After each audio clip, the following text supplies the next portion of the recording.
King of Fighters 15.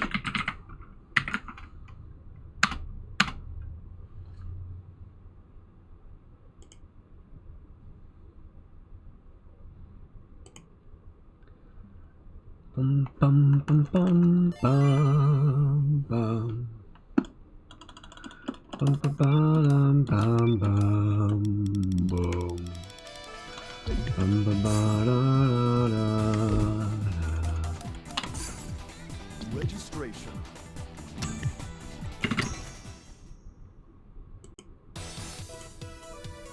Select member. Witness the dawning of a new era of martial arts competitions. Select stage. It's about to be a party up in here!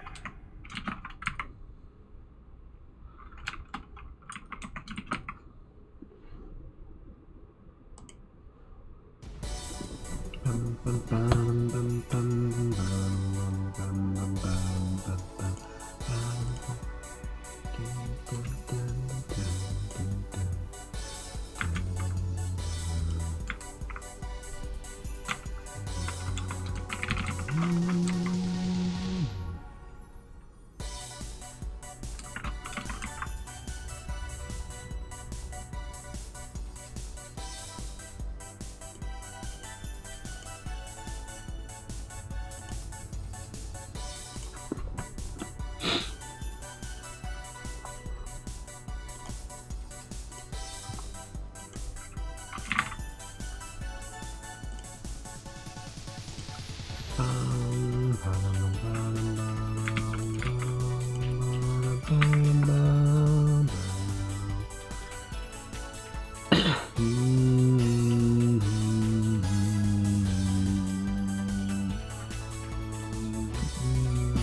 Morning.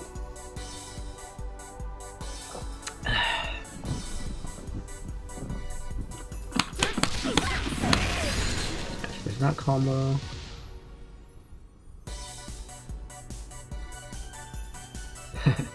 Yep.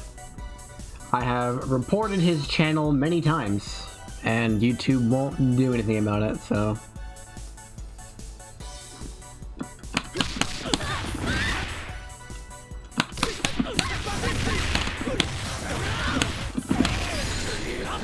Nice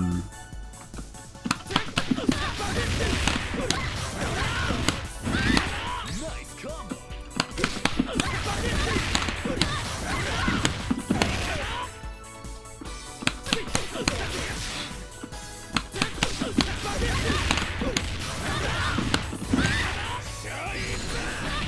That reaches.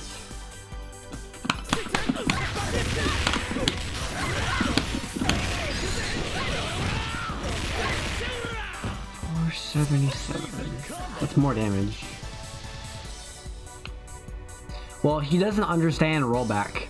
Like if he reaches his the links he has in the whatever it's called, he has images from the match that he pulls from the replay, and so something will happen like for example, he'll hit me, but then on the next frame it'll be like I didn't get hit, so he's like, oh, that's clearly cheating.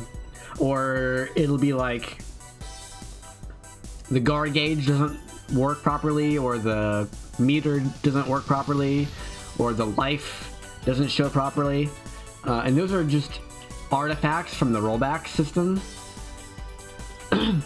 And I've tried talking to him. I tried reporting his videos.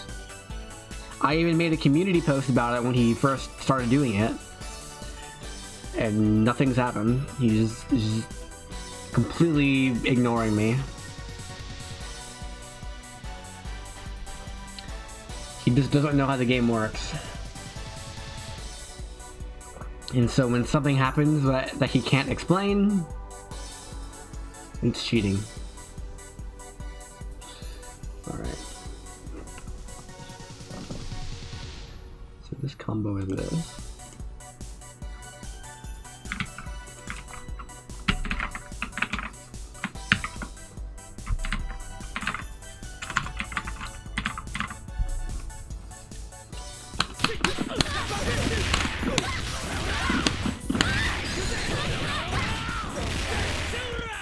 $260.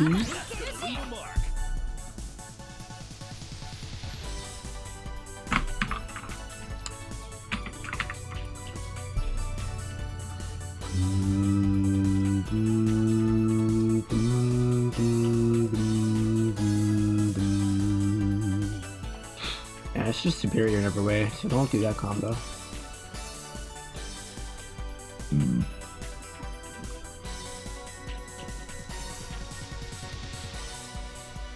What about level 2?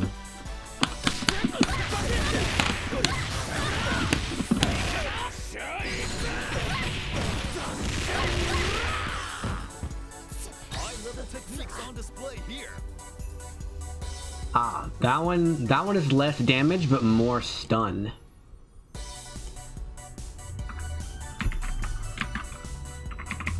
Five, 5, 6.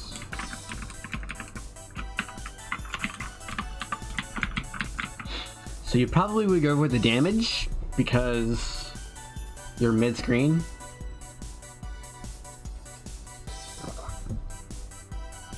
It's not that big of a deal, but it exists.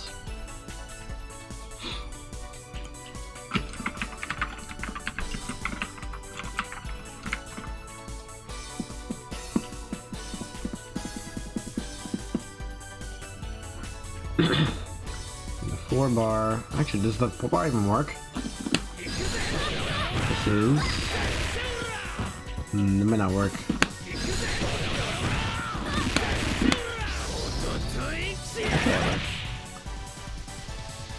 So that would be.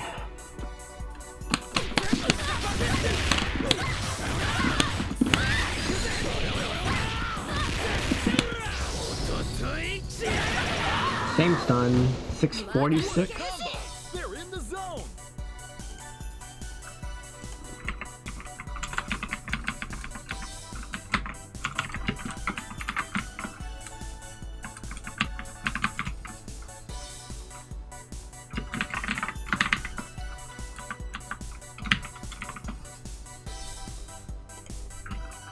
And the alternative is probably more damage but less stun.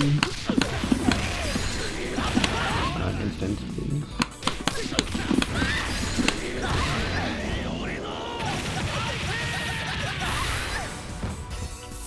$200 and $620.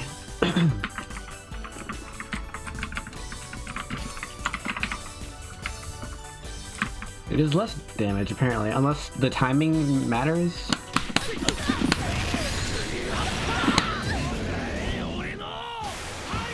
Oh boy.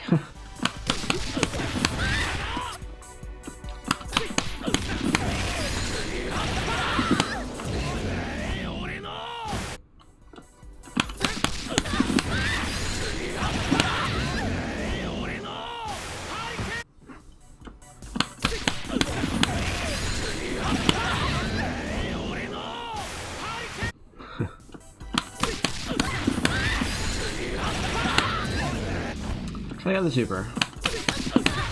Oops. Oops.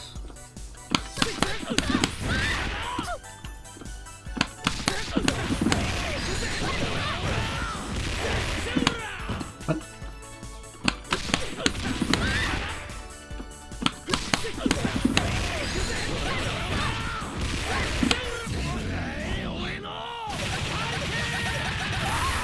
$636 is more than the other one, but it's still less than the first one. So it's just bad. The 5-bar combo.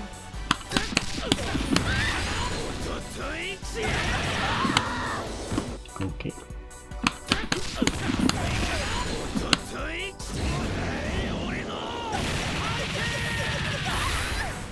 273.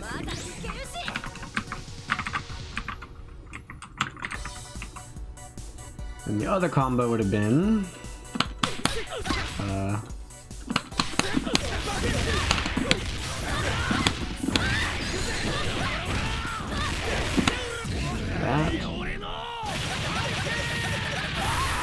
712. So it's more stun and more damage. That makes things really easy.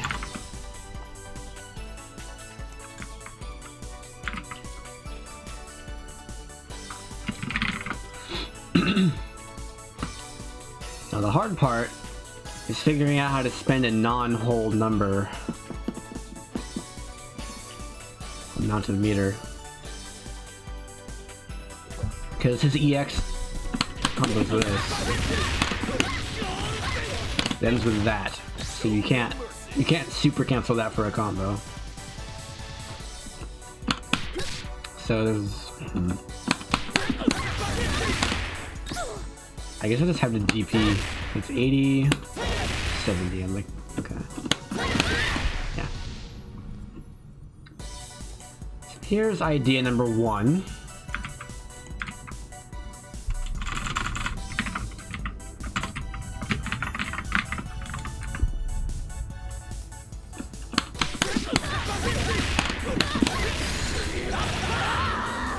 Oh boy.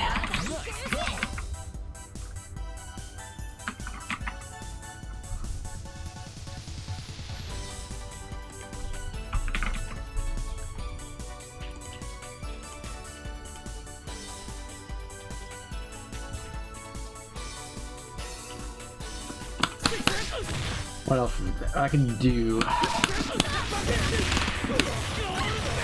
That won't work.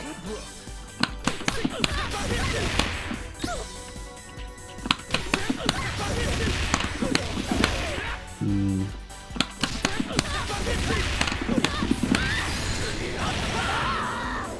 $411.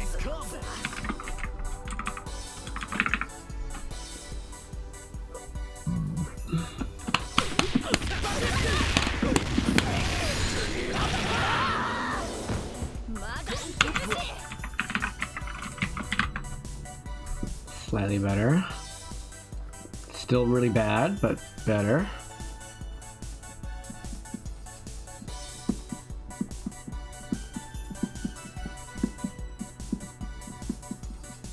Okay.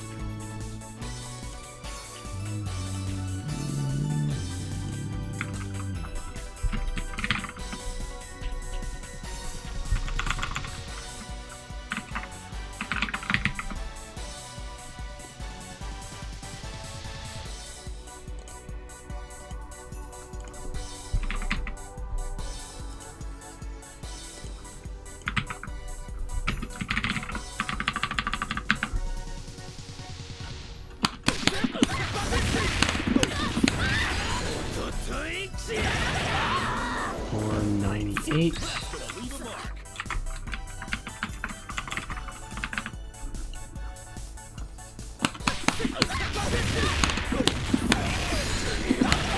Is that even a reach?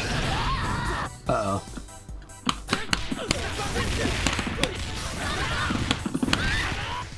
Ah. You might have to delay this.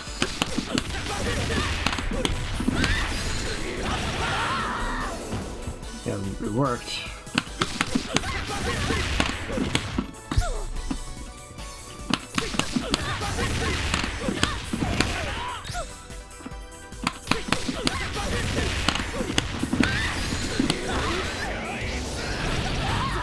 Oh boy.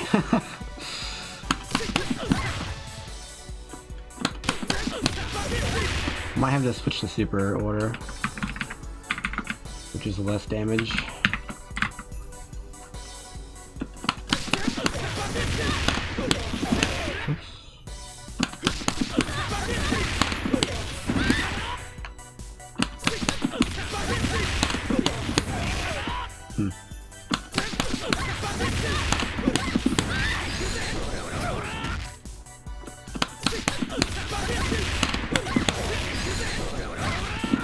Oh boy. Okay. Huh. I guess we just raw climax.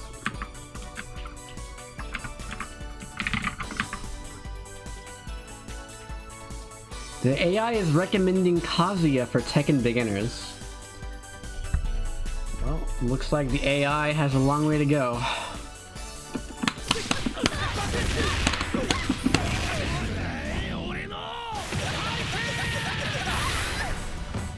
5. That sucks.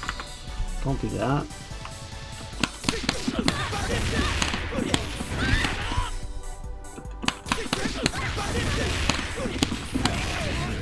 Delay it a little bit. Even less damage.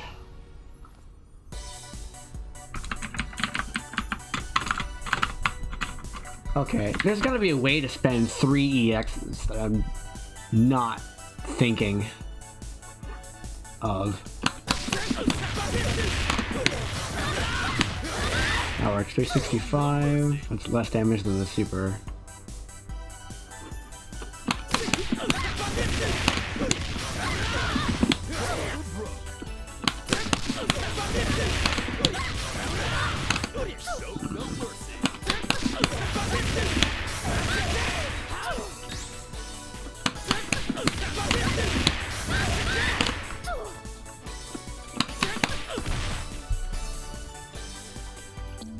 What does he have?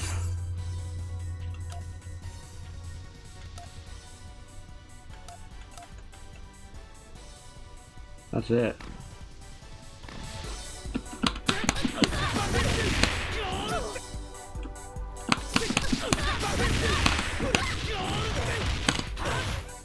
Huh. He just does not... It is impossible for him to spend 3.5 bars and deal more damage than his 3-bar combo. Okay.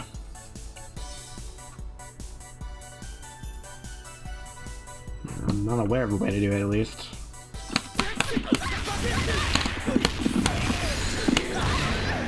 Does that work? No.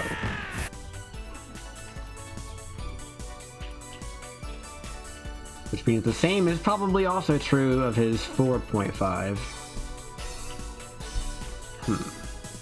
Unless he uses max mode. Let's look at max mode real fast.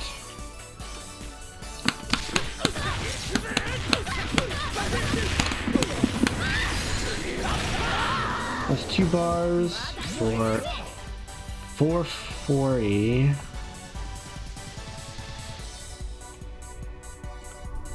40 and 434. And that's this.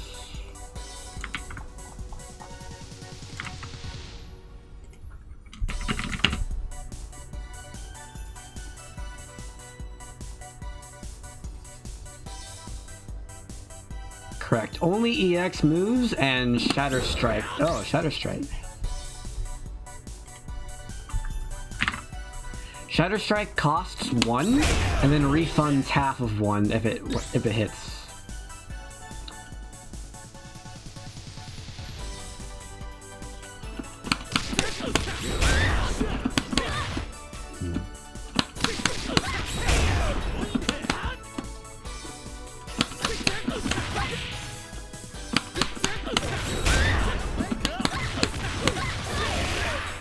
That's 400 stun for half a bar.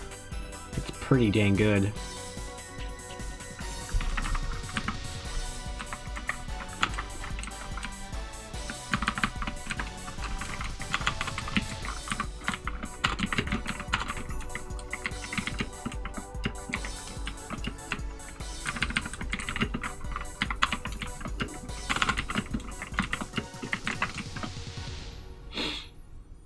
How about incorporating max mode? That's what I just did last time. There's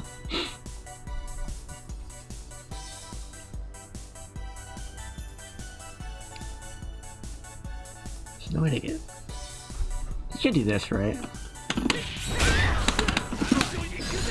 No.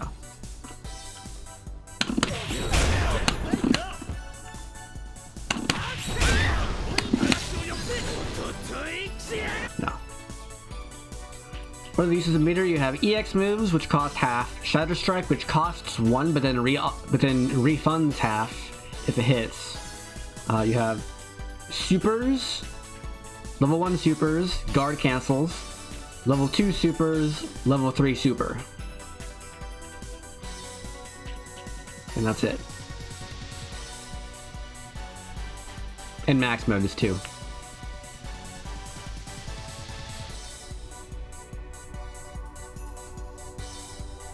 And there's like nothing else in the game that's character specific except for Rock's alternate climax also regens half a bar if it hits.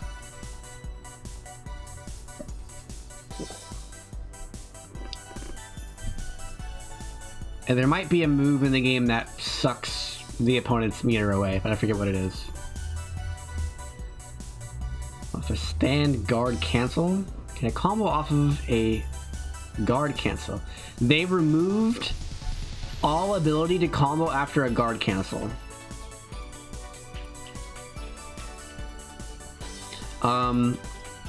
When Orochi Shurumi came out, she could combo after her guard cancel, but they removed that in the next balance patch. So now I believe there's literally no way to combo after a guard cancel ever.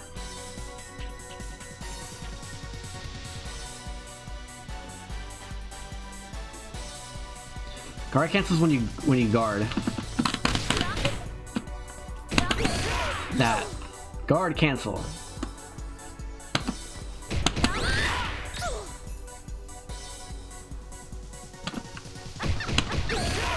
And there's literally no way to combo after it.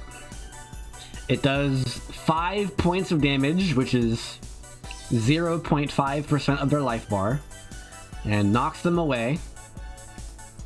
And there's no juggle there. Most guard cancels look like the CD of the character, but they're functionally not the same.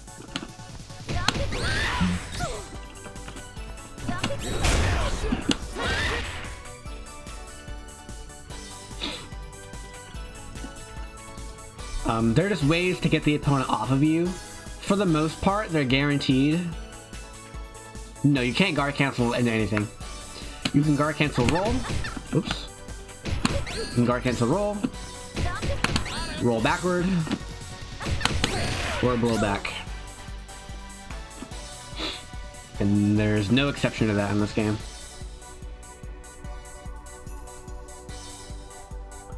This is the only three things that you can do during block stun, and all of them cost 1 stock.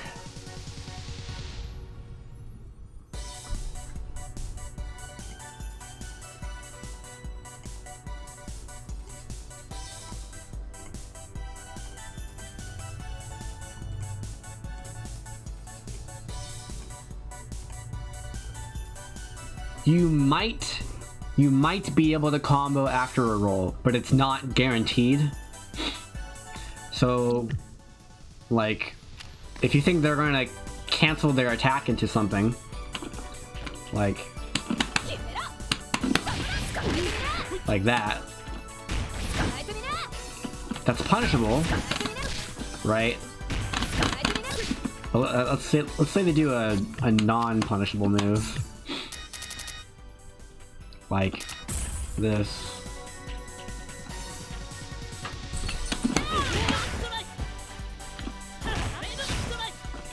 Right? That's like -3 or something.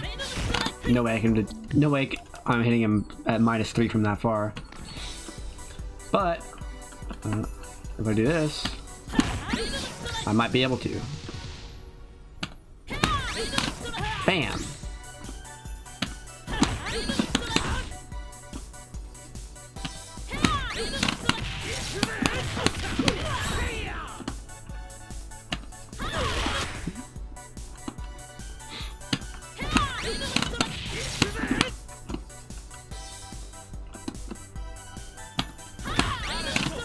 There we go.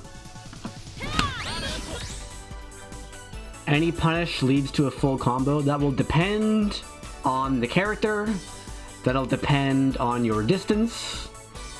It'll depend on your meter. Some characters need meter to like do a real combo.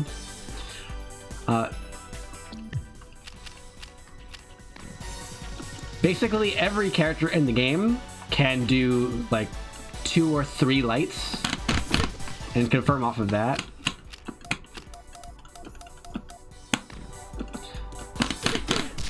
See? Not too far. Huh. But he can do this. Or 3D confirm. But there are some situations where that's not the case, namely because of range. Like there are some characters that just have better lights, so they can like combo from their lights more easily. Like Kula has really long legs, and her far light kick is cancelable and has good range. Or like Vanessa, her crouching light kick and light punch are really good. Or Rock, he has a command normal that combos from his lights, so you can do like light, command normal, and then confirm that way. But there are other characters who can't do that very easily, like Gato.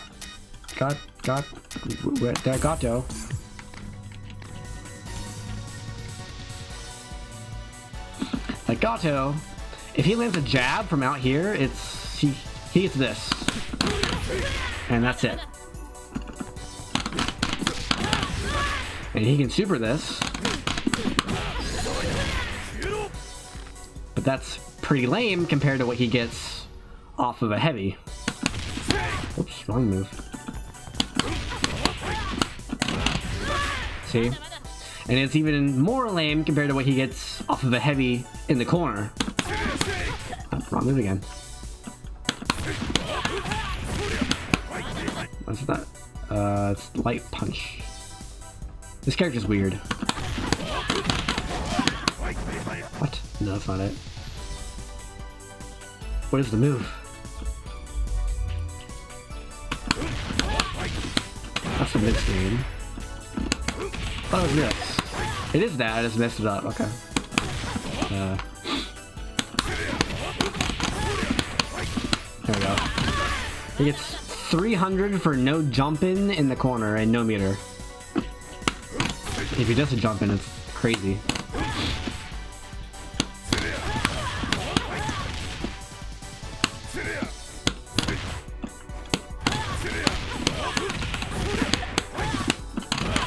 Almost 400 compared to what he gets off of a light, which is just this. Not even 150. So that'll greatly depend on your character, and it'll depend on what you're starting with, and it'll depend on the spacing. Like if he's close enough, he can do things like this.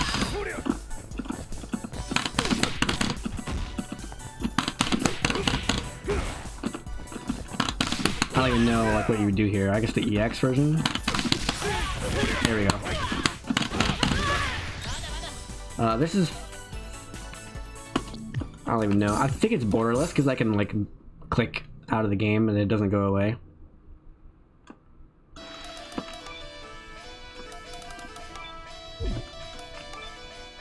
Full screen. Oops.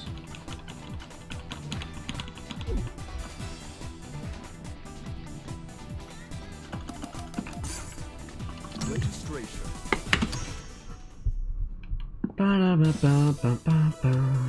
Select member. Put all your skills to the test. What else? Also, it'll depend on your screen position. Like for example, Hydern gets more damage when he's mid-screen. Same with Luong. Because they have wall bounces, and wall bounces don't work very well if the opponent's already cornered. Then there's the group of characters that do better in the corner, like Vanessa, or Rio, or Joe. And then there's characters who don't really care about the corner. Like, you just always get the same general combos. Iori is kind of in that boat, but he gets a little bit more damage when the opponent's in the corner, a little bit. But yeah. Or like Grugel. Grugel has some crazy combos depending on the distance from his opponent. It's a very specific distance. Also, they have to be standing. If they're crouching, his loops in the corner don't work. It's not really a loop, but it's a link in the corner.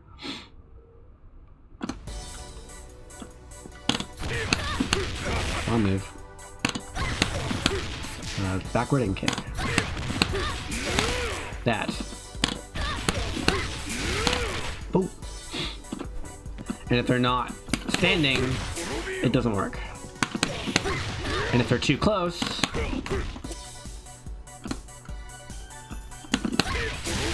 it also does not work because he's not plus enough.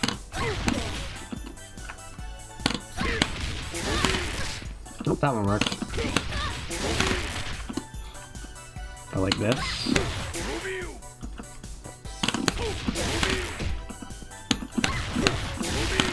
He's not plus enough. So you have to do... you have to be a certain distance from the corner. The same is true with Kukri. I'm more familiar with Kukri.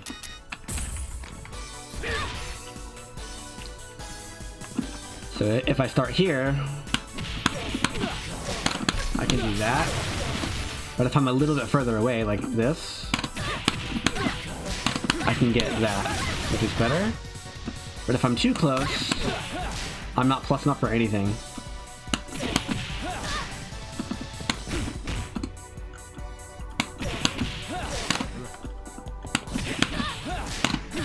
Well, that works.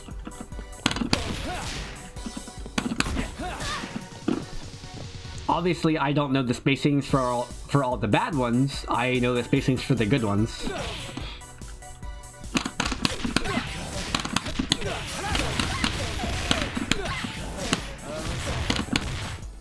That's one of his main strengths, is just being able to eyeball your distance and figuring out how to maximize your damage in the corner.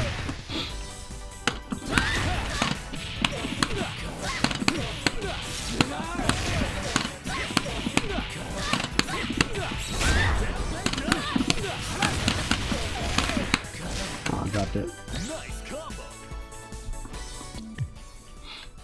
But yeah, every character can do like light into a special.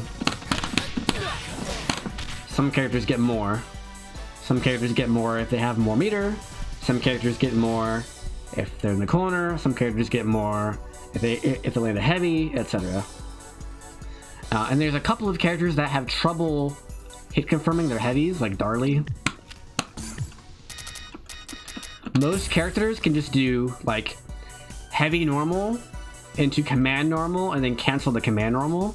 Darlie doesn't have a cancelable command normal. But she can go to command normal, but it's not cancelable into literally anything. You can't even max mode it. So she has trouble in that sense. But her lights are fine.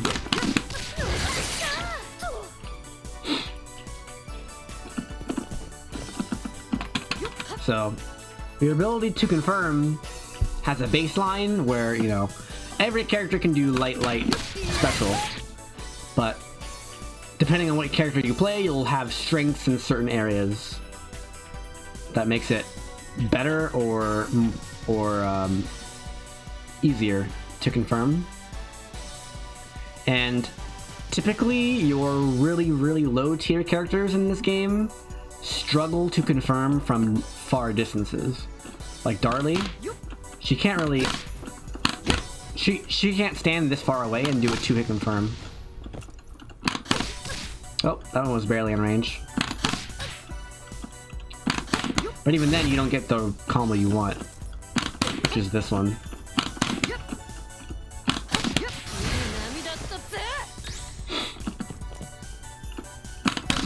You have to do the straight into super.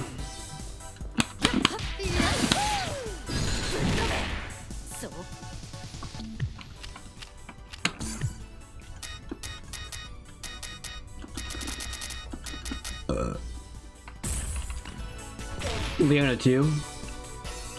Leona gets really good combos if she's close enough. If she can combo this, if she can combo this to this, then wow, really? Huh.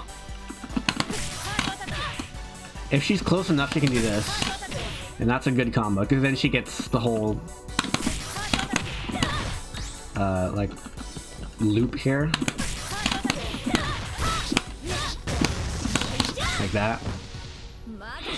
That's one of her main strengths, is if she's close enough, she gets to do like a lot of damage.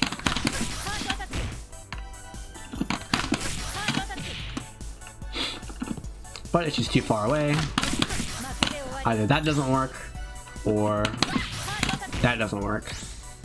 And if that doesn't work, then she has to do something like this.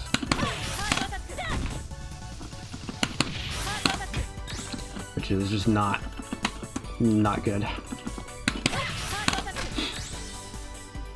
Because effectively what you're doing here is you're starting with your lights, but then you're doing a move that lets you go into a heavy. Right, and so she can't really, I mean, she has a link, I think. Off that. Off that. It's gotta be off that. Yeah, so she can link off this.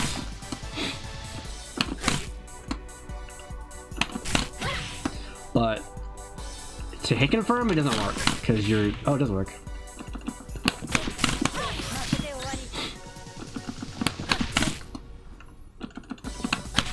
Let's see.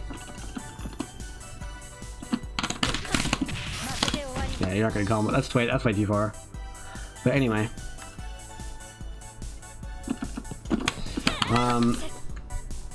Never understood what kind of game plan you implement for Leona.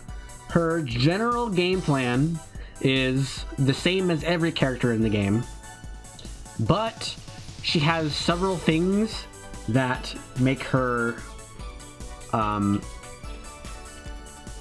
defense in neutral better, because she can react very easily and anti-air with this if she has charge, and she can just throw this out preemptively, and if they jump into it, you get a combo.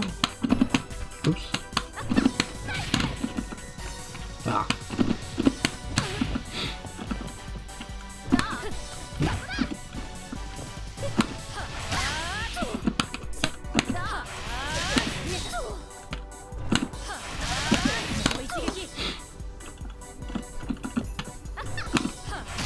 This is a lot better in KoF 13, but it still exists.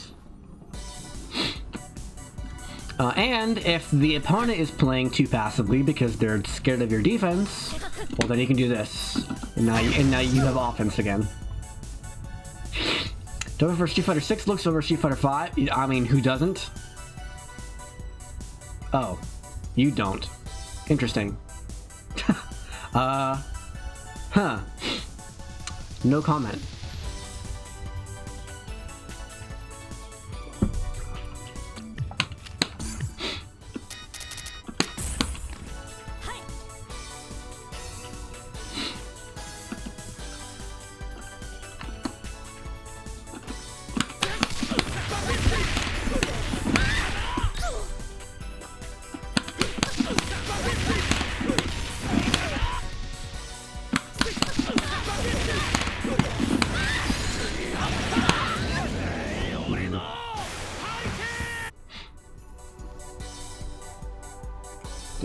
He just can't do these combo routes. It's just, it doesn't work. He can't do it.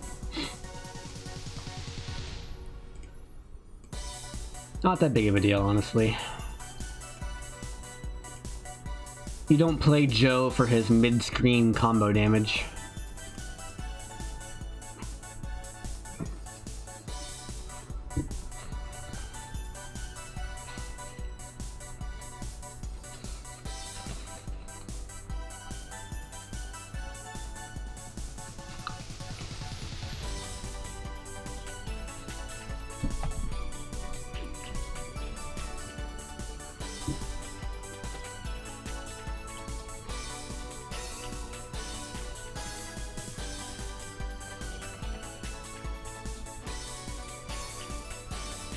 Cammy.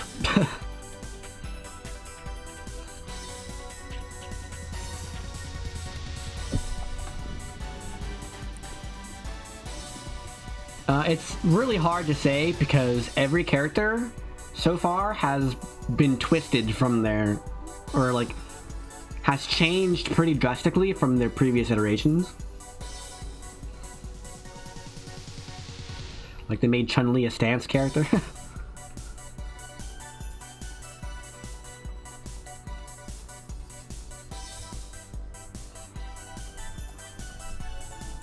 So it's hard to say without actually being able to play them. We still got a month though. A month and a quarter.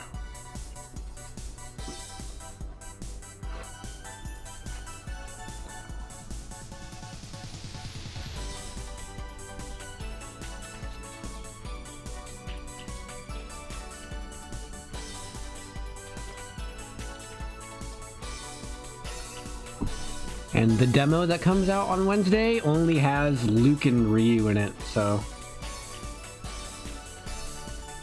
But I think the demo is just going to like be there forever, so if people want to just try the game for free, they can do that, which is why it has like nothing in it. But just for visuals, I'm most interested in Cammy.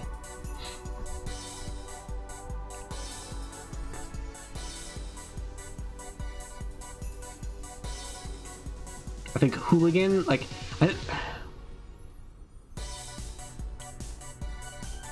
I want to make sure my opponent knows how to anti-air. You know? And I feel like Hooligan will do that. And I also feel like it'll go over a lot of things that a lot of characters will just kind of do.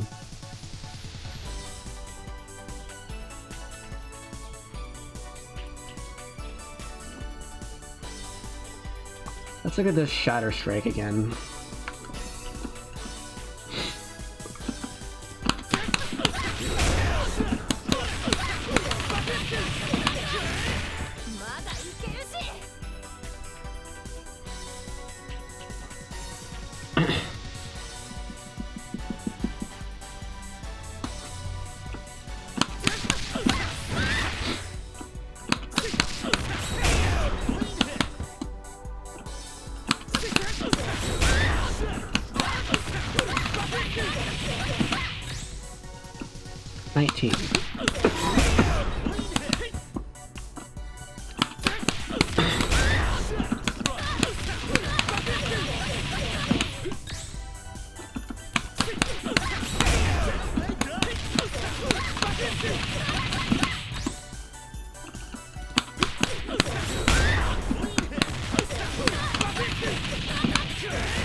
Worse with pants on than without.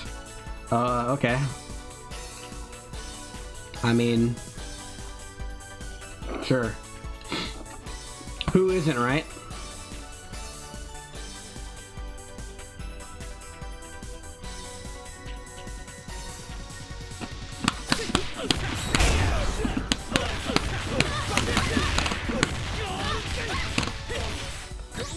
That was a bar for 550 stun. 3-3. That's actually not that bad of a trade-off.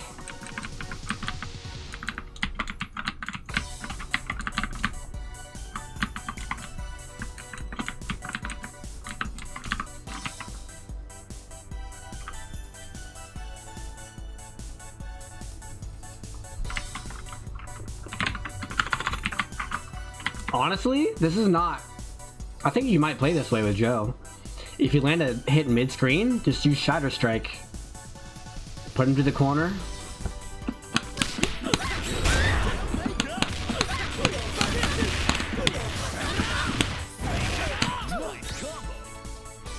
Wait, that was the wrong combo I wrote down. Let me do this one.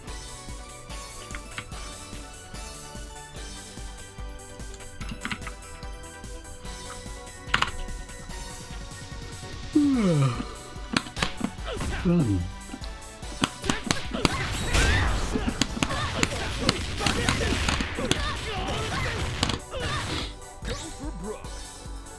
Like 550 stun for a bar? Like, come on.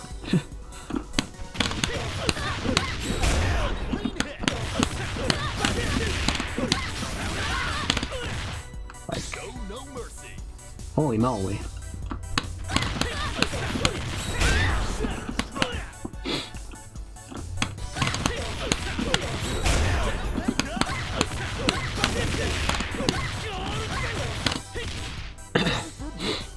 If we land a jump in, that's almost 70% of their stun for a bar.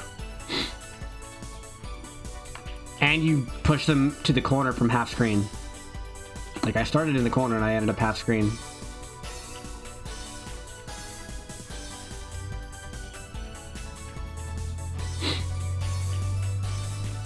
So then this one would be...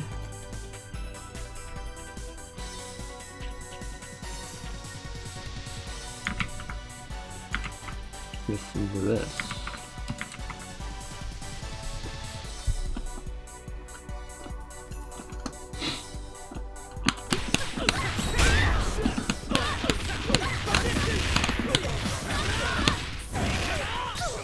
Oh, it's less stun. It only does 440.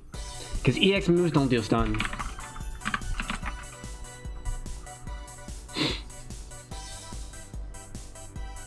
Yeah.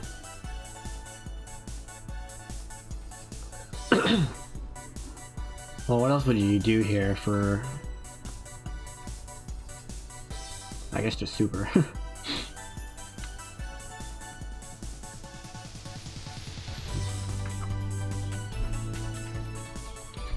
That's probably not worth doing. Alright, max mode though.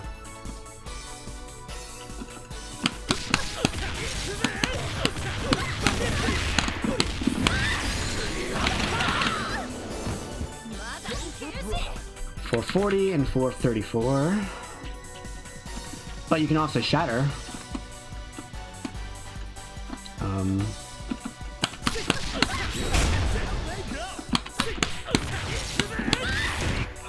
How'd that work?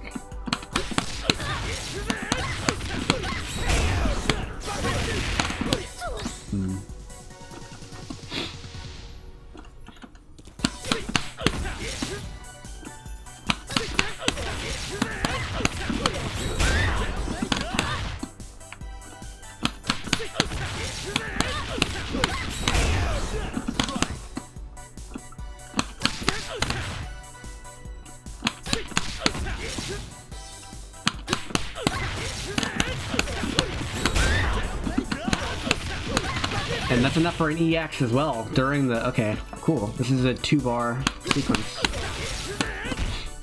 So what would the whole thing look like? It would look like... max 5B, 4B, 6B shatter. Run. 5D, 4B, 6B launch. 6B, and 4D, 5D. That's probably only works as your third character though, because you need a lot of time.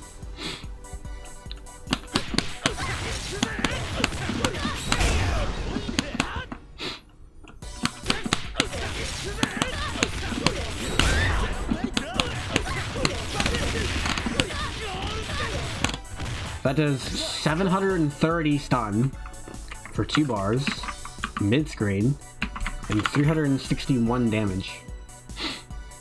Horrible damage.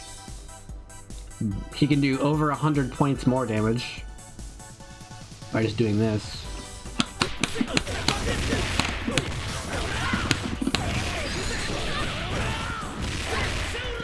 It's also 2 bars. But significantly high stun, like 730 stun is insane for a mid-screen combo.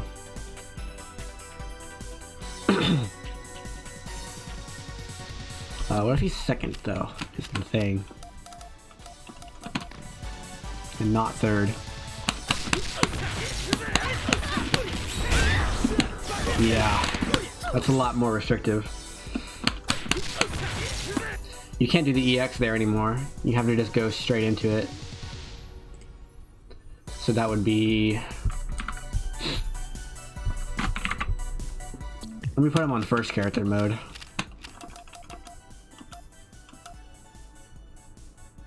What? What happened here? 3, 1. So that'd be max. Same opener. It changes when you get to the EX move. Just do GP.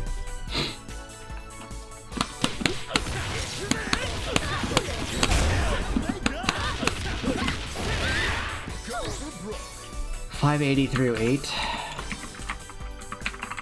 Wow. So he loses 150 stun by not being a third, but you probably don't want to put Joe third. Like, that's really powerful. Basically, all that means is that if you put Joe third, you don't need to be near the corner to get high stun. But you probably shouldn't play for stun on your third character, because stun is like not guaranteed. Because your stun goes down very quickly, even if the opponent blocks.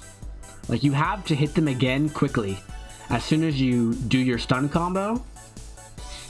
So like you put them at like 700 stun, and then if you hit them again very soon, you can stun them and do a ton of damage for no meter.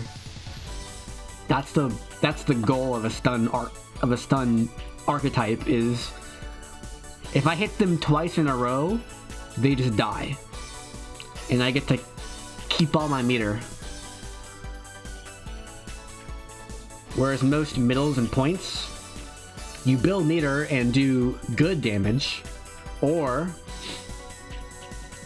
you spend meter and do a ton of damage for like good meter spending efficiency.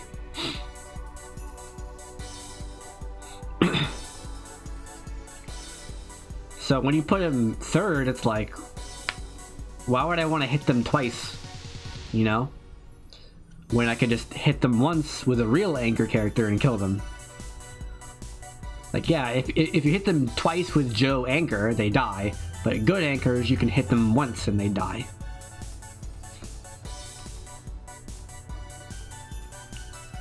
So I probably wouldn't put Joe third.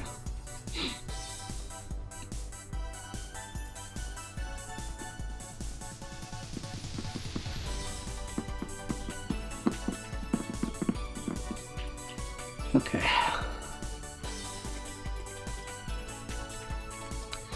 And a 2.5. So he can do this combo for 2.5 at any position. So he gets the same combo here.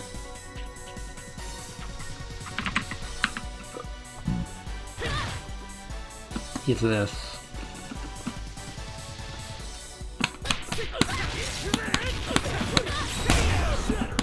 Oops.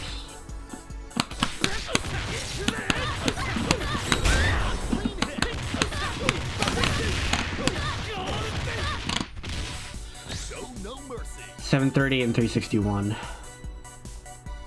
It's the same combo. But if he's not anchor, then it costs 2.5 instead of just 2. What else would you do?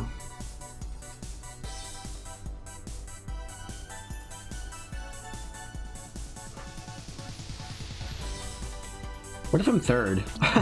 If I'm third, I get EX at the end, which is less stun but more damage. I guess you wouldn't do that.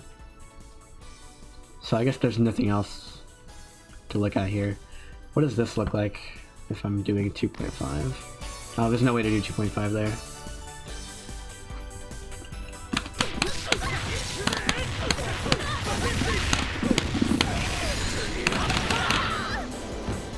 Oh wait, there might be a better combo here for a second position.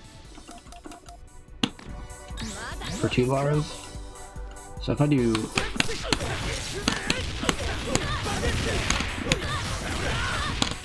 Show no mercy.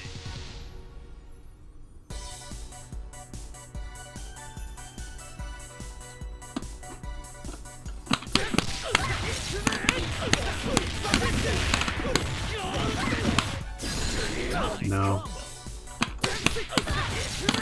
I mean, if they're in the corner, then he gets insane stuff, right?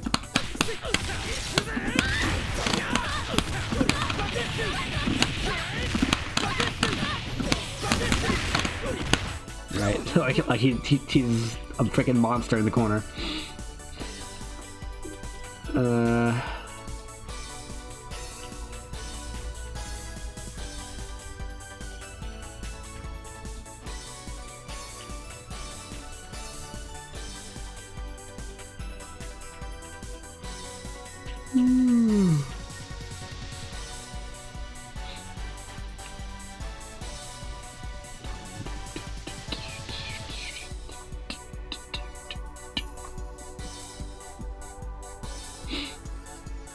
Yeah, none of these really work with 3 bars, because, like, you don't want to do a combo that actually stuns the opponent from 0 stun, because that's just absolute trash.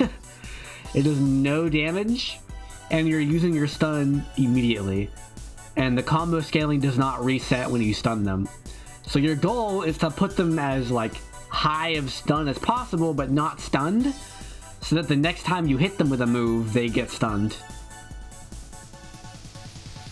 Is stun more important or damage? There are certain characters who have the ability to deal a lot of stun for little meter.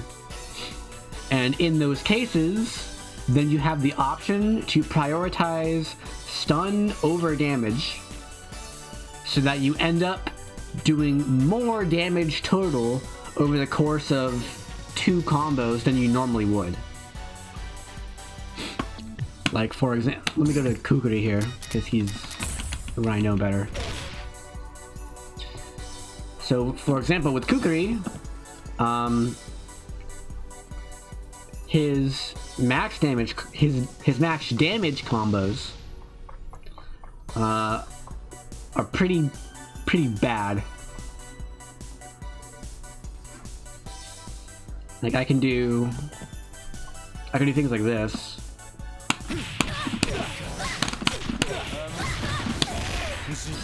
Right. That was a 2-bar combo. Let me put my meter back. That was a 2-bar combo for a little over 200 stun and 500 damage.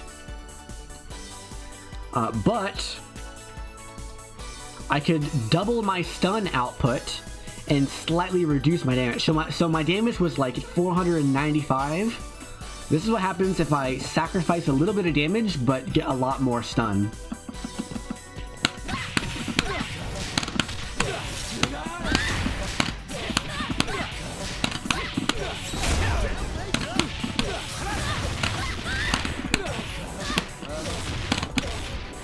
There you go. So I spent 2.5, but I built back half of 1, and that did more damage and like a huge amount of stun. This was like a 500 stun or something.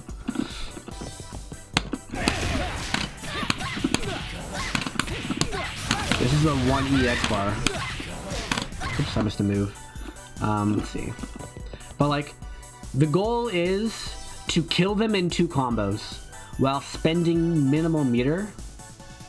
That's the goal. So your goal is to take a risk, because you might not hit them twice, and if you end up only hitting them once, you did an unoptimal damage combo, and then they healed all the stun damage, so you lose all of that. That's the risk. But if you do hit them twice in a row, you pop the stun, now you did your stun combo, which is like a low damage combo, and then you did a few hits, which is low damage, but it stunned them, and then you get 1 big combo because they're stunned. And that should kill them. So you touched them twice and killed them. is the point of a stun combo?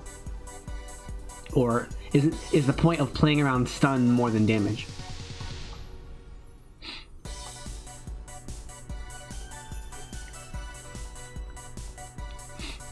In Kukuru, you would typically play on point, so you're typically doing somewhere between 300 and 500 stun. So with him, your goal is to stun them in 3 hits, not in 2 hits. But you're also like not spending any meter at all. So you're killing their first character, and you're coming in with your second character later without having spent any meter. So your second character has a lot more meter. So he's like a battery and a stun character, where it's like, yeah, I could possibly hit them 3 times and kill them, and then I have a huge life lead and a huge meter lead. But that might not happen, and that's fine because I still built a bunch of meter, right? So like, worst case scenario, I built meter, and I'm a little bit behind because I didn't do that much damage, but I built the meter, so that's why you put in point. Joe, on the other hand, you want to stun them if they're in the corner. Although he's a zoner, so it's like, you don't need to. Joe is very strong right now.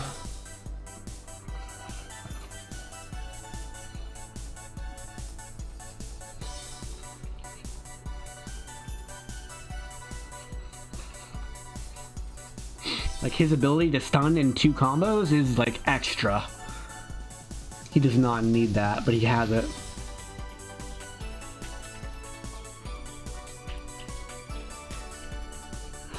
Alright, in the corner.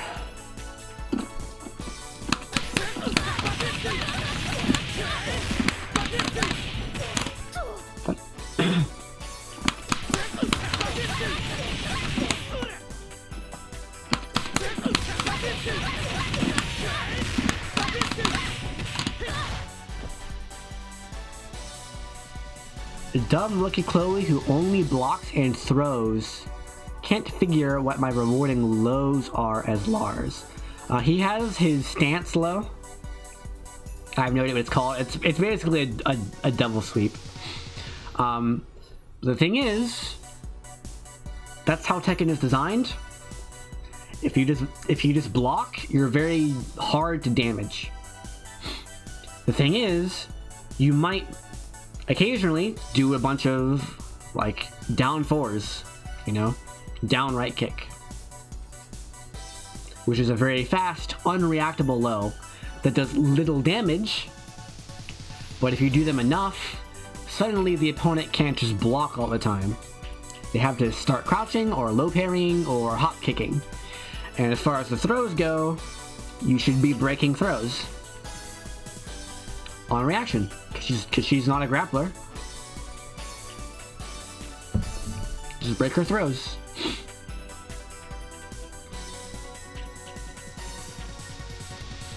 Like, if the opponent literally only blocks and throws, do jab, jab, jab, jab, jab, low, jab, jab, jab, low, low, jab, jab, low, jab, low, low, jab, and they die.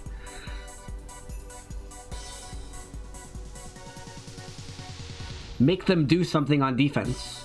Like, yeah, you should be doing your mids, and you should be doing, like, low parries, and you should be sidestepping, and you should be trying to duck their highs. But if they're not doing any highs, and if they're not doing any linears, and if they're just not playing a good defense, why are you playing a complicated offense? If their defense is simple, then you should have a simple offense that beats that defense. Like, if they're only throwing rock, you should always throw paper. You shouldn't sometimes throw paper and sometimes throw rock and sometimes throw scissors. I mean, that's generally what you should end up doing against a good opponent, but against a bad opponent, this is a skill that you need in games like Tekken and KoF. This is something that you don't learn from Street Fighter games, okay? Is you need to stop doing the good stuff against players who are bad.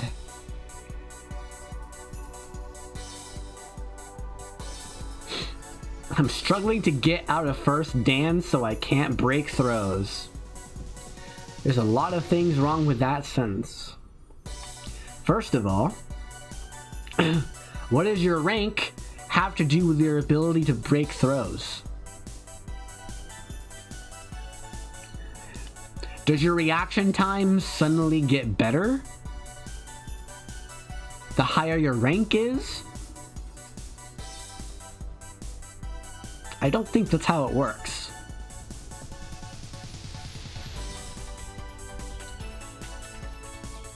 Like, it's not the more you play, the better at reacting to throws you get. That does exist a little bit. That is a concept that is at least partially true, but it's not the only. It's not like a parallel relationship between time spent playing online and consistency in breaking throws on reaction. That's not how it works. And second of all, it's not that you can't break throws, it's that you aren't breaking throws. And it's, if I had to guess, it's due to a lack of practice. What you need to do is you need to go to training mode and pick Lucky Chloe, and set the dummy to randomly play back random throws. Like, do jab, left throw on one recording, and then jab, right throw on the other recording, and then jab, both hands throw on the third recording. And then maybe on the fourth recording, do jab, nothing. Or do jab, jab, and then throw. The more variation you have there, the better. Although, obviously, there's a finite number of slots that you can do. Also, you should mix that in with punishes. Do jab, hop kick. And if they throw, break the throw. And if they hop kick, punish it on block.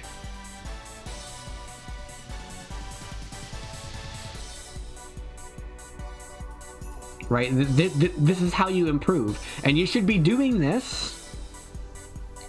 You should be doing this before you go online, because that's what training mode is for. Training mode is for, I know what my weaknesses are, and I know how to practice them. I know how to practice this thing, so I'm going into practice mode to practice. You go online when you want to put into practice the things that you have practiced.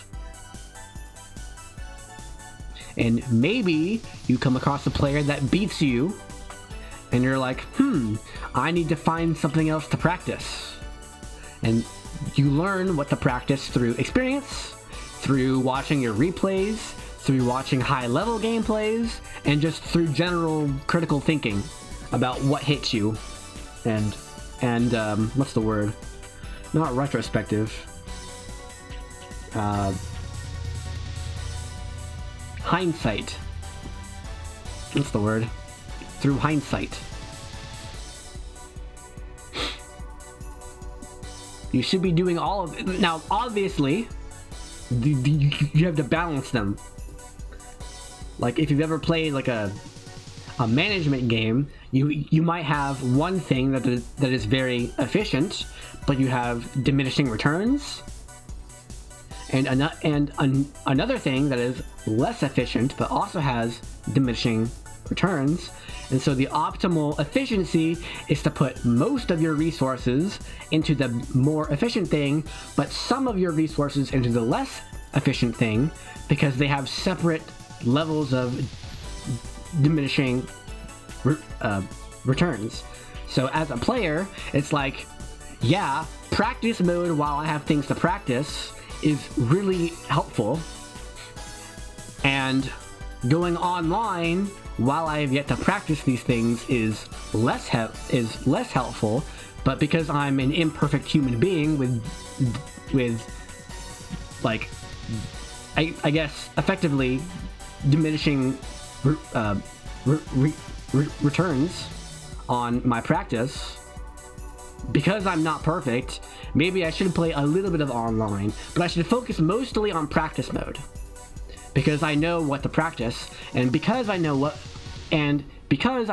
exactly what I should be practicing, I'm better off being in practice mode. How do I practice reaction? I just told you.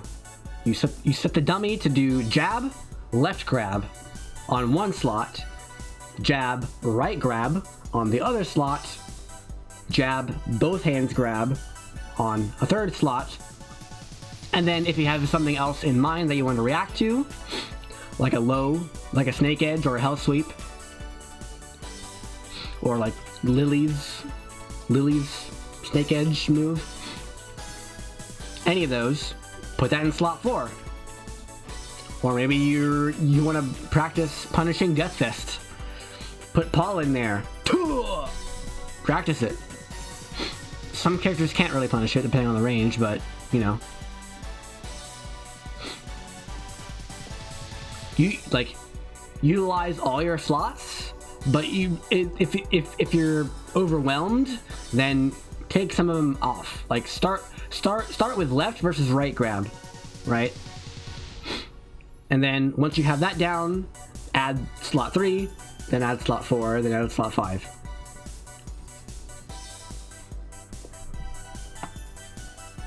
That's how you get better at fighting games.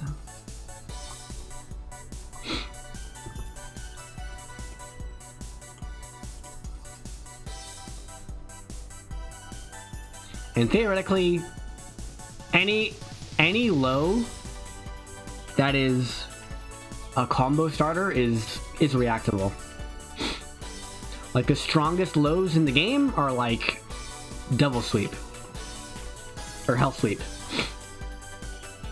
which is like you can see that he's going into mist stance maybe sometimes, but the low is too fast to react to, and if you duck and he does the mid, you're just dead. Whereas if he does hell sweep, then you just get hit like with a 2-hit combo, and then you're back to neutral again, right? So it's not that big of a deal. Like the risk reward there is not. It's not very high. It's very similar to Street Fighter 6, where it's like, oh, okay, well, I could do this or this or this, but those all lose to drive impact. So I'm gonna play in a way that is safe to drive impact. Because even if he hits me with drive impact mid-screen, it's like whatever. As long as it's not a punish counter, it's whatever. But if I'm in the corner, things change. You know, like if you're in the corner and he uses hell sweep, things change. And it's like, okay, I gotta get out of the corner, or I gotta low parry the hell sweep.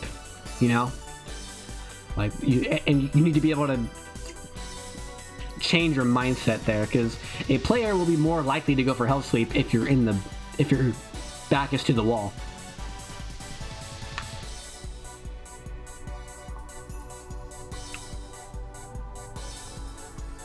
I think I'm done with Joe combos because I fully labbed his corner combos earlier. I don't know who to do next.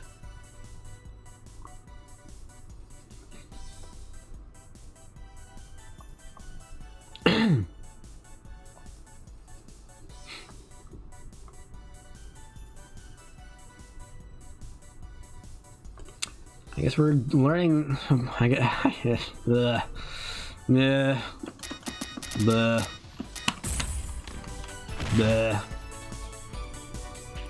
Hate it.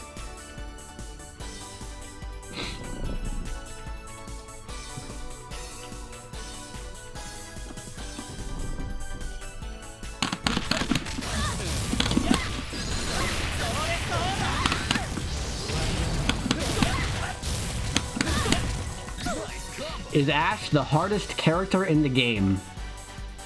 In general, yes. But the thing is, in KoF 13, Ash was just the hardest in every possible aspect. In this game, I think Kyo's corner combos when you want to optimize are harder than Ash's corner combos. But Ash also has difficult mid-screen combos. So it's like, in general, I would say he's harder.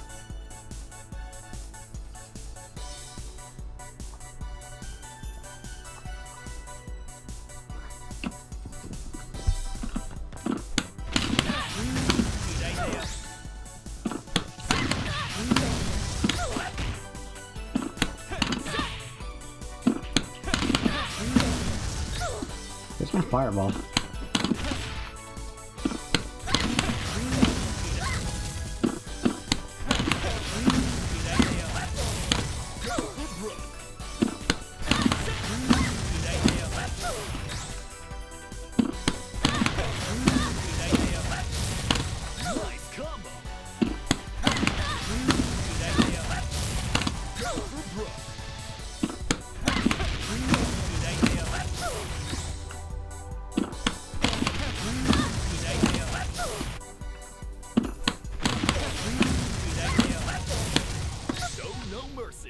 This is like a fifth of the combo, by the way. I'm not even a fifth of the way done with the one I want to do. Ugh.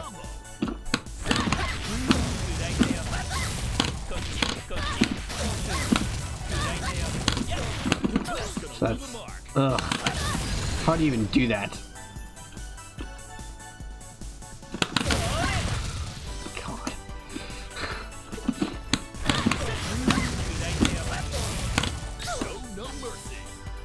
I need to build a task.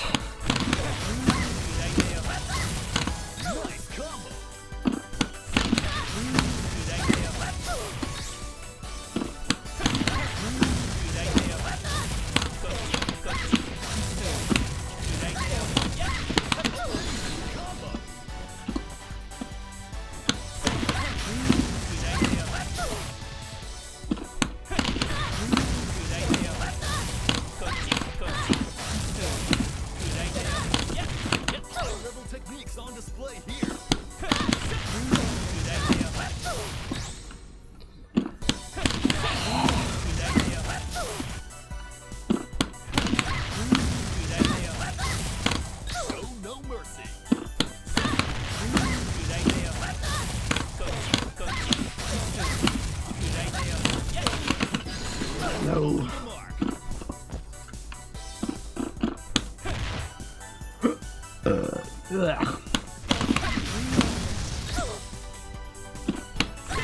Yes, Ash is a male.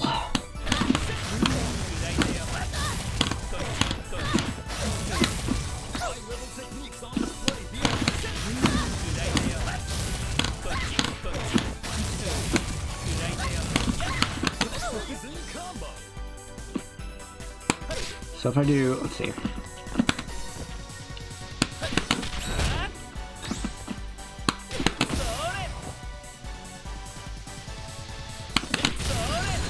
Yeah, that's...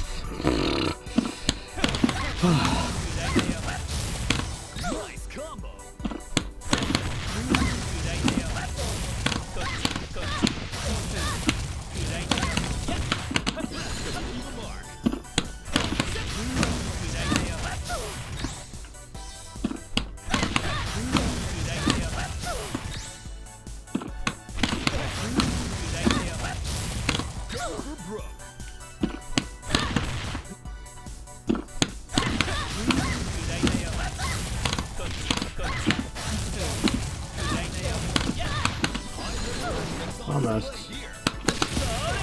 Oh, I don't need to do that. I can do this. Yeah, that works.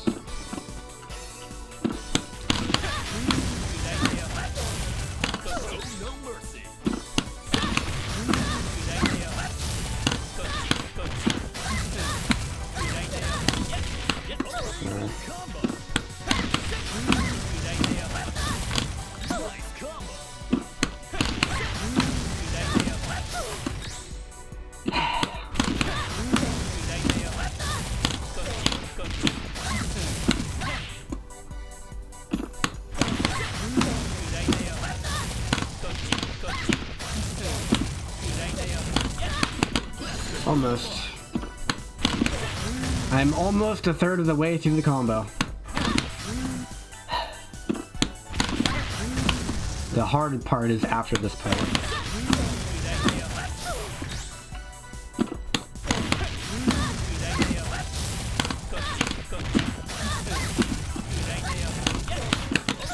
Almost.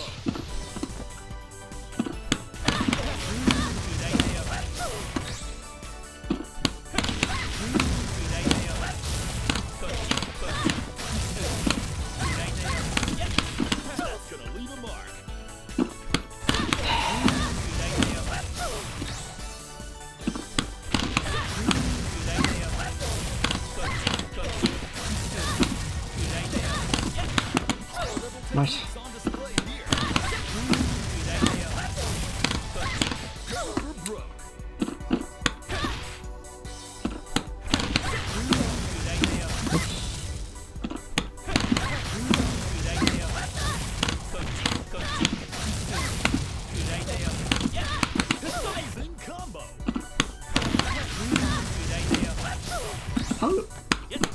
How early can I do this?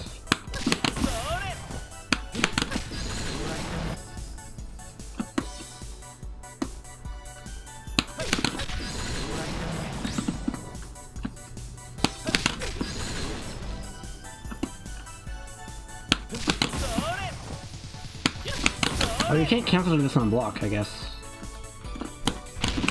Interesting. Most cancels in this game are on block or hit. That's weird.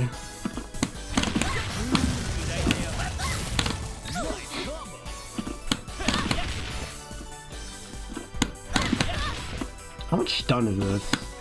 Is the question.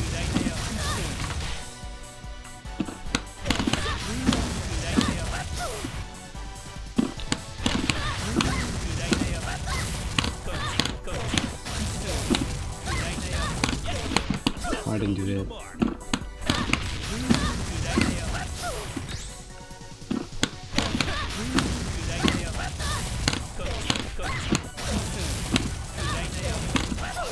Yeah.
Yeah, I don't know if you've realized this, but Tekken is a really, really bad video game.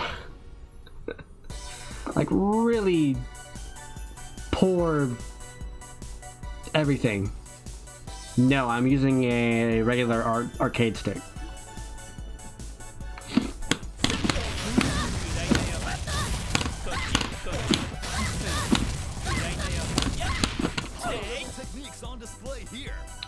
What else do I have to play?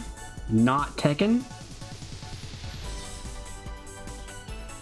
And when I say it's a bad video game, I mean outside of the gameplay. Like,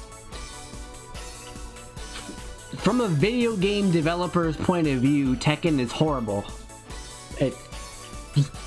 Everything that could go wrong went wrong.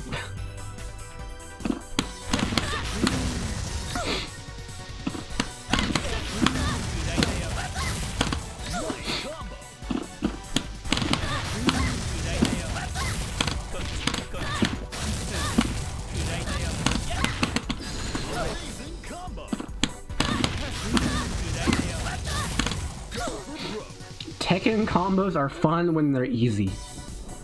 Most Tekken combos are easy.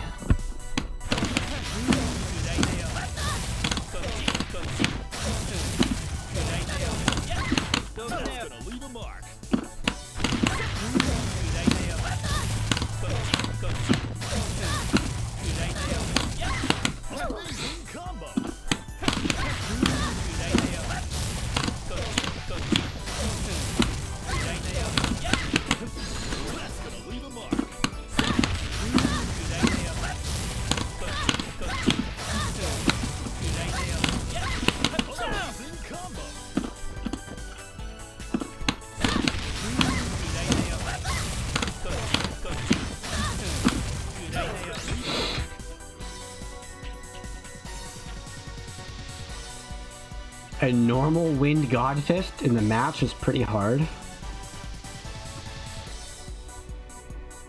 We need to practice more. Because a regular Wind God Fist is just a DP. There's a neutral in the middle. And with Kazuya, you don't even need to do the motion. You can just do forward, neutral, down forward. Like that.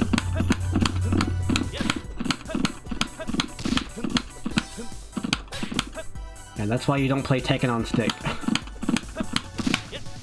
I'm on keyboard though. Oh, I can't control the keyboard. Darn. It is actually significantly easier on keyboard.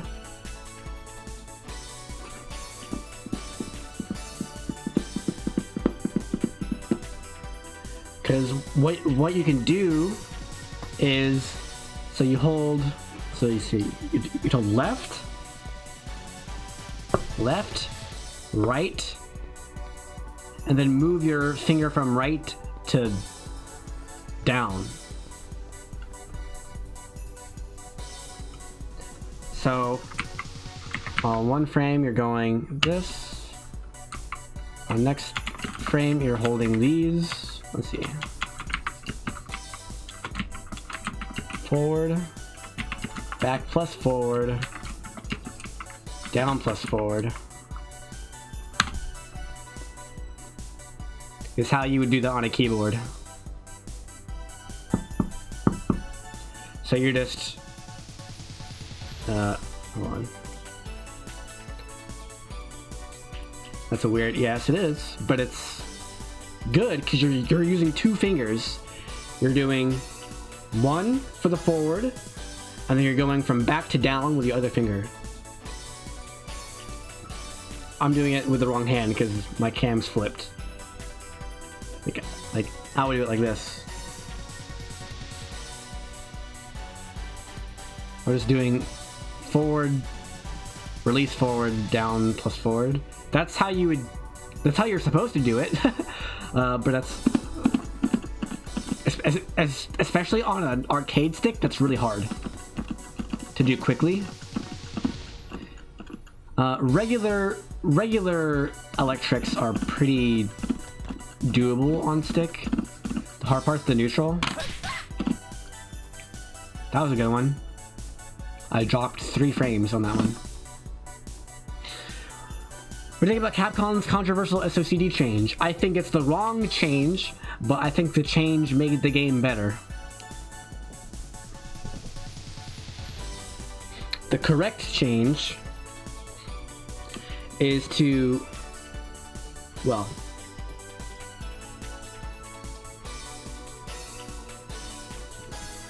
the correct change is to additionally ban multiple buttons mapped to the same input. I don't know why this is even controversial. I legitimately don't know why this is controversial. Because if you don't do that, then the natural progression of things is people are going to come in with huge pizza boxes with 100 buttons on them, and they're going to have like macros for each, literally a macro for each thing they might do. So that completely eliminates the execution factor because you're just doing this.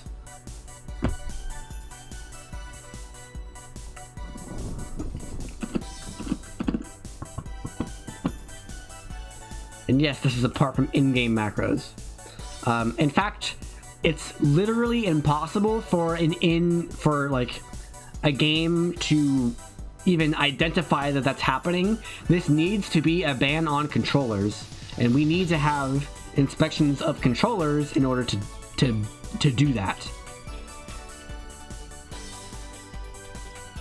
Yes.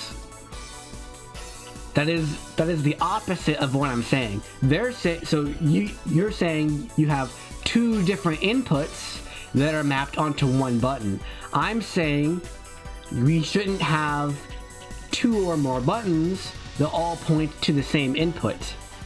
Because what that does is, let's say I wanted to do a Shoryuken. Like, in the spirit of the game, you should have to press, you know, left, down, down and left, punch. But as soon as you have multiple buttons that point to the same input, now I can do anything I want, any input series that I want. And I can just put them in a list going from left to right. And then I can swipe my finger across those buttons and it'll happen.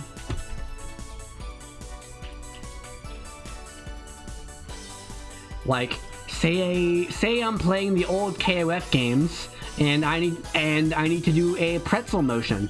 Part of the balance of the game is pretzel motions are hard to do quickly. But not if I just do this. Yes, I saw that. And that is, a few months ago, I would say that is an extreme example, but imagine someone coming in with a huge controller with hundreds of buttons on it that has macros for each individual thing they might do that is hard to do normally. Like electrics. I did an electric. Would people really do that though? Someone would. Someone would. And as soon as you allow that, someone will win a tournament, and then everybody will start doing it because they have to, and that's horrible. I don't know why it's controversial to say that, but it's horrible. There absolutely, 100% objectively needs to be a ban on multiple buttons pointing to the same single controller input. Absolutely. This is true for any fighting game where the players value execution as a player skill. Yeah, but the controller would be obvious and would be easily disqualified. Good! That's what I'm saying. We should disqualify them for trying to use these controllers. That's what I'm saying. The general ban needs to be, you're not allowed to have 2 or more buttons pointing to the same controller input. It's that simple. It doesn't yes it does, because if it's not written down, then people are just going to do it. Pads, no. No. Pads, literally, the way pads are programmed, the game, you press one thing. Okay, D-pad plus analog stick are 2 different, like, trust me, I'm a programmer. I've made fighting games before, and every single game engine has them as 2 different things. And what happens is the game reads them, it reads the 2 different methods of pressing the direction, and it funnels them internally within the game as one. So the connection is not that the controller, and I mean, this is obvious when you consider games that have both D-pad and analog stick doing different things, right?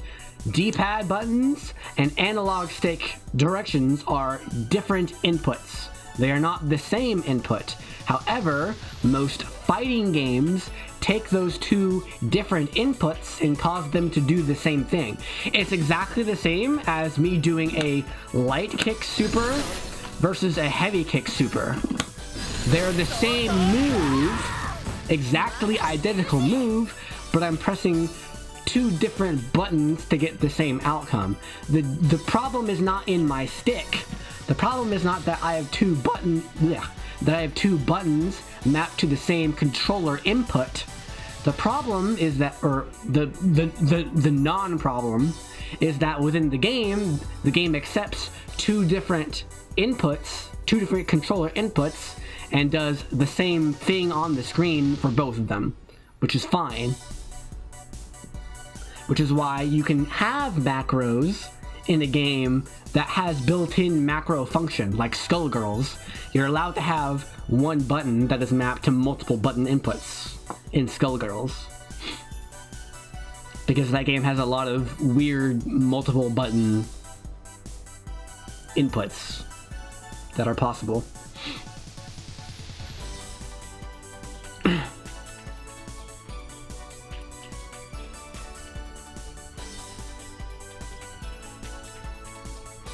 Correct.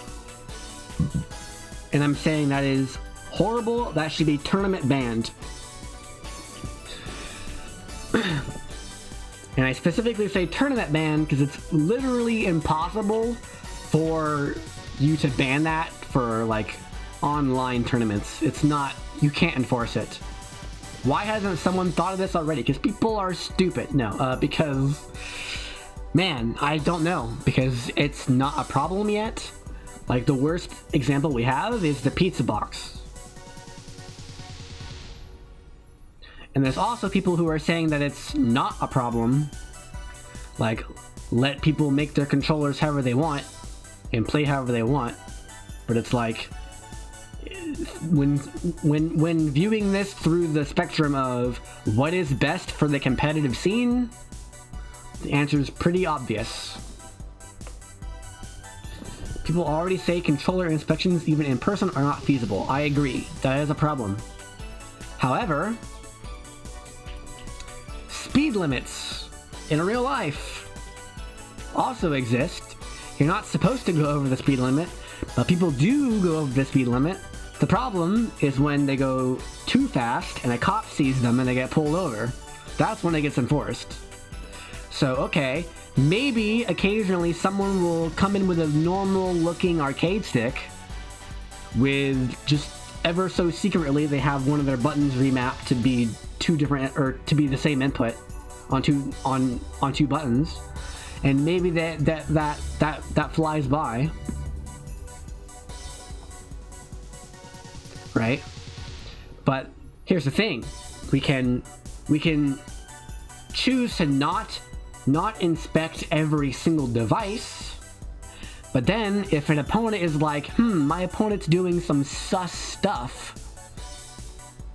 maybe I better call for a ref here to check out this guy's controller. Then you're not checking every controller, but you're checking only the ones that people suspect might be breaking the rules. That only works if the first guy isn't doing it too. What? I mean, eventually you're going to play against someone who's not doing it, right? Like, tournaments aren't just play one match and you're done, you know? And it's also not the case that it's not worth doing if we don't catch everyone who does it.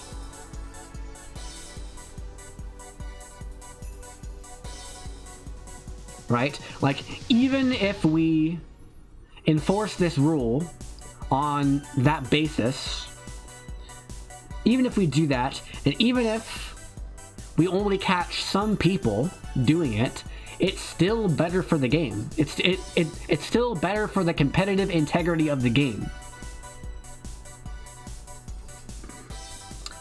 The rule I'm talking about is having multiple buttons on one controller that are mapped to the same controller input. So you have multiple buttons that are mapped to light punch, for example.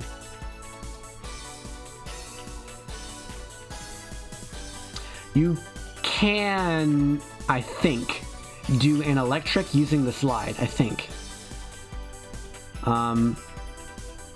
Yes, the inverse is already banned. Correct. I think people did that because of, like, Sea Viper in Street Fighter 4. But, whatever. That's like the oldest example that I can think of there being controversy around a controller input.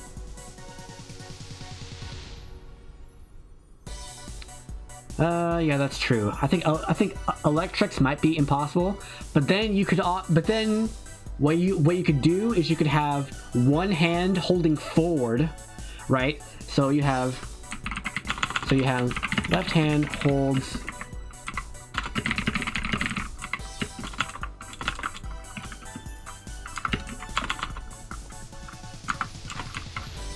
Come on.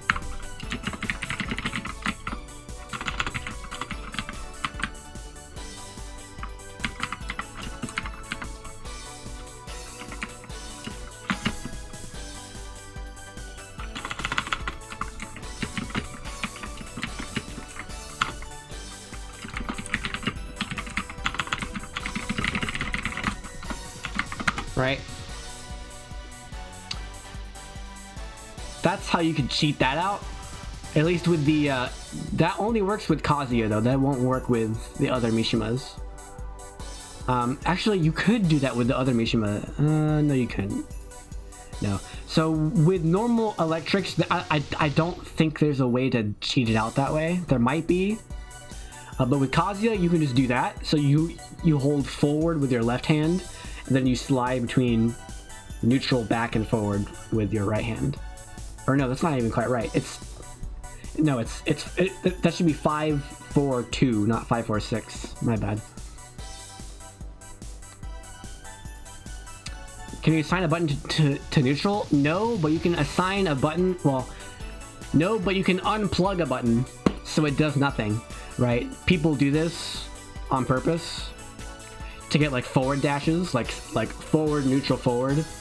It's just a it's just a way to get dead space during your slide. All you have to do is unplug the button.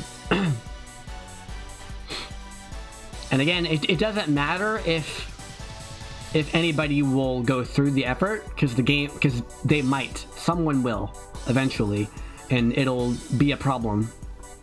That is not fun.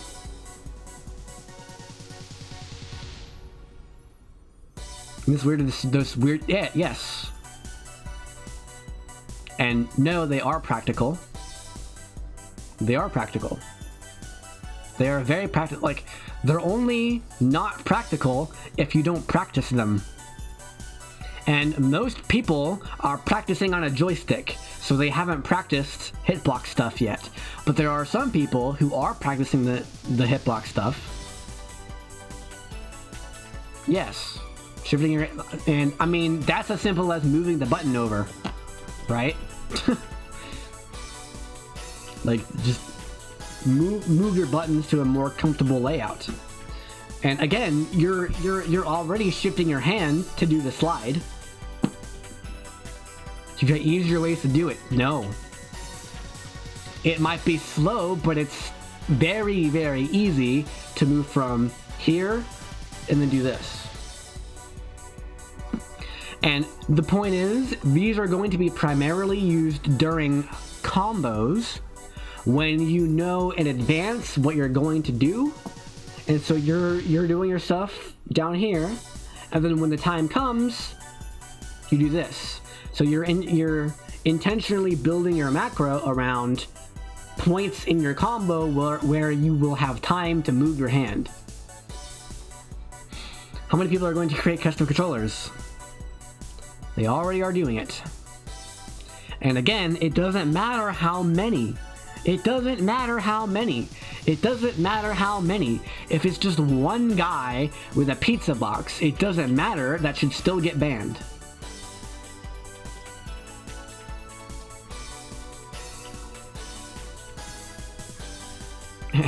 And there are people who can't afford them? Yes. Which is even more incentive to ban them. We don't want to give a bigger advantage to people with bigger income. Because he'll be disqualified on the spot. Why will he be disqualified? Because of the rules that I'm saying. Like, he won't be disqualified on the spot. if the rules don't exist.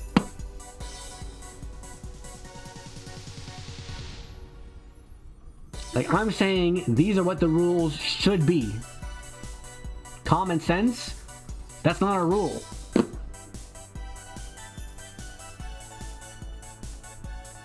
Because what if he says, common sense, I can play with a pizza box. It's just common sense. It's just buttons. It's just buttons on a flat surface. Yes, they should ask what's the row of buttons for. They should ask that. And if it violates, like, I don't understand where the conflict is. I don't understand. Also, screw this character.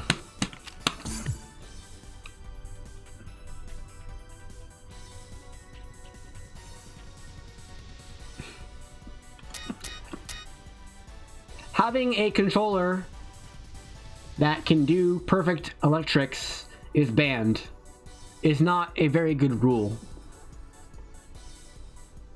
It's not a very good rule. Like back in the day when people played Melee and they were playing like Jigglypuff and they were like stalling the entire game, they were like, stalling's not allowed. What does stalling mean? Is Jigglypuff just not allowed to use side B? Is Jigglypuff not allowed to jump? Like, what does that mean? And they had to put in a rule that says you're not allowed to be in the air for this length of time. You're not allowed to grab the ledge this number of times. If you grab the ledge this number of times per match, you lose. You're DQ'd.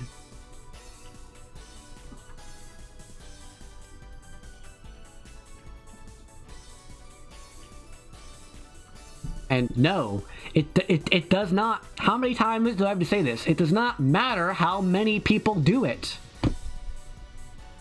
You know, not a lot of people in the world are murderers. Maybe we should just allow murder. You see the problem? The world is a better place if we say, if you murder, you go to jail. And you get hanged. The world's a better place if you do that. There will be very few people, well, there will be few people in the scope of all of humanity that are murderers. But the few that are murderers, we should get rid of them. And there will also be people who would have become murderers had the law not been in effect. Like, it's just ridiculous to say, maybe we should wait until someone goes on a killing spree before we ban murder. It's like, no. That's not how it works. That's just flawed logic. Because we can infer before murder happens that murder is bad. And so I'm saying I am inferring that people will, in the future, create bigger pizza boxes and the game's gonna suck.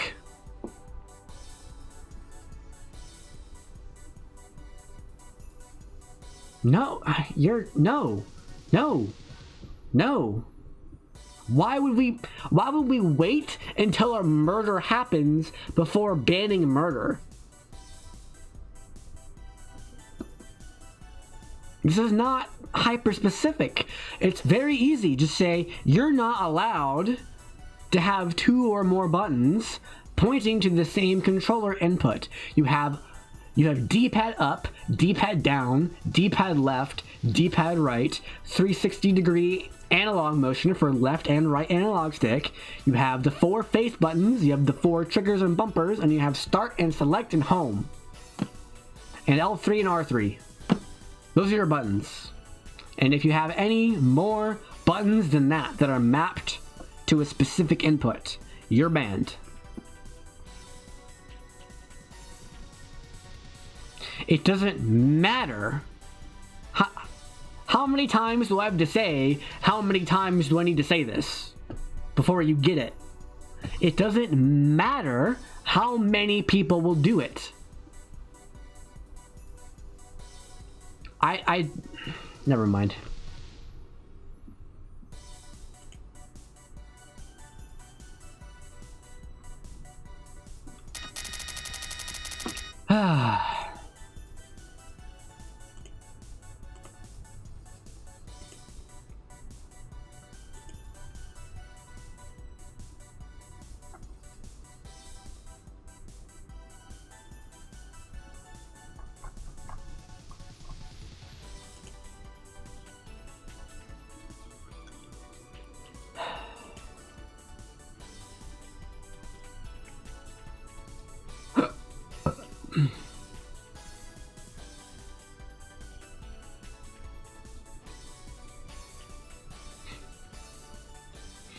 That's not how you spell angry.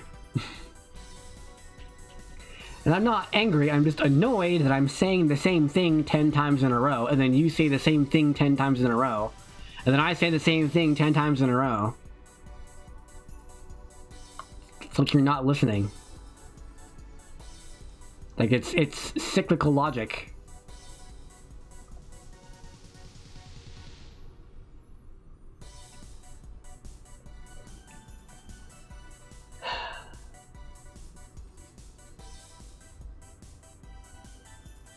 That is what you're saying. Well, specifically, you're saying we should ban them once they come to a tournament. Here's the problem. That's not fair. This is called ex post facto. This is called ex post facto.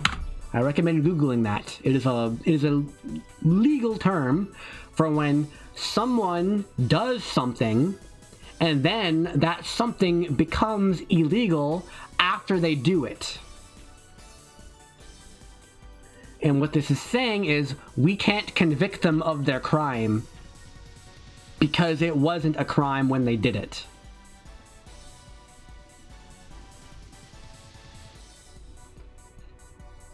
Which I'm saying we shouldn't ex post facto murderers. We shouldn't make a new country and say, as soon as someone murders, we ban murder. That is a horrible idea. That's all I'm saying. Is we don't let them use ex post facto. We don't even let that even exist.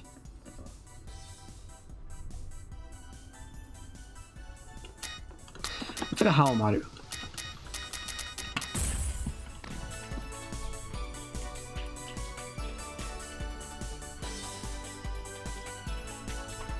I agree. It is unlikely to happen, but it should happen.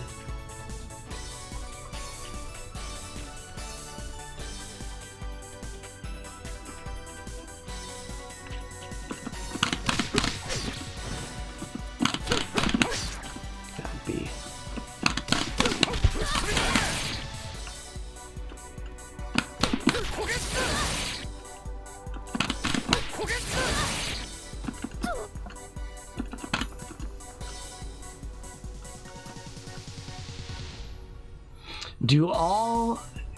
Do the waifus all in one go?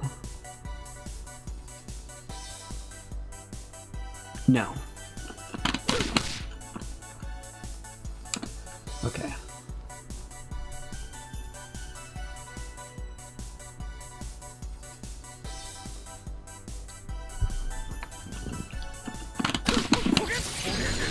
And then 9, so that's 180.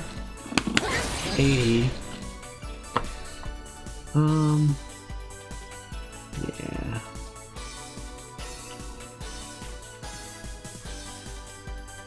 Unknown who said I main candy based on visuals. I said that because all we have right now is visuals. She was not in the beta or the second beta, and she won't be in the demo. We're only going to be able to play her in a month when the game comes out.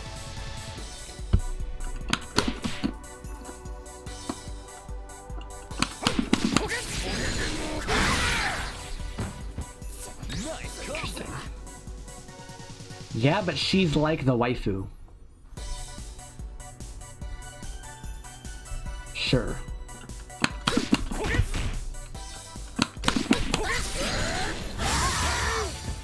Okay, that one's less. So you want to do the punch.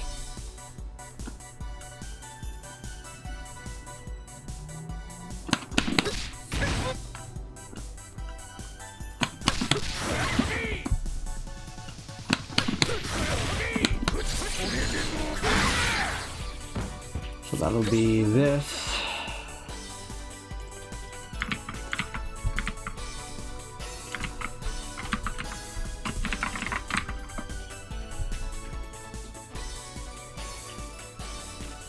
$365.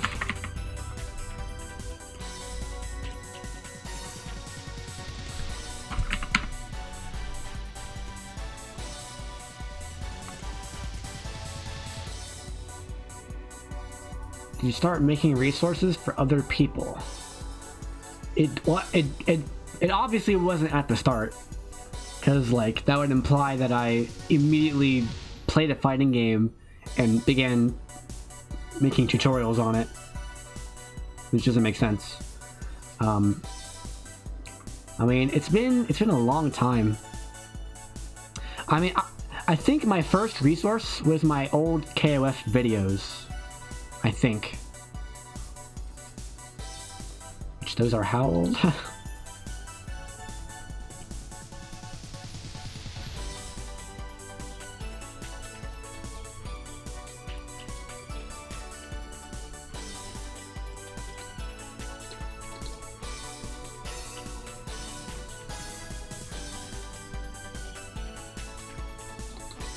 6 years. How long is it? I've been playing KO for 10 years. I played KO 13. I remember when the Steam version came out, and I was like, this is gonna be great. And it was great. I think that was 2014, which is 9 years ago. And I'd been playing it before that. And I was starting to get good, kind of.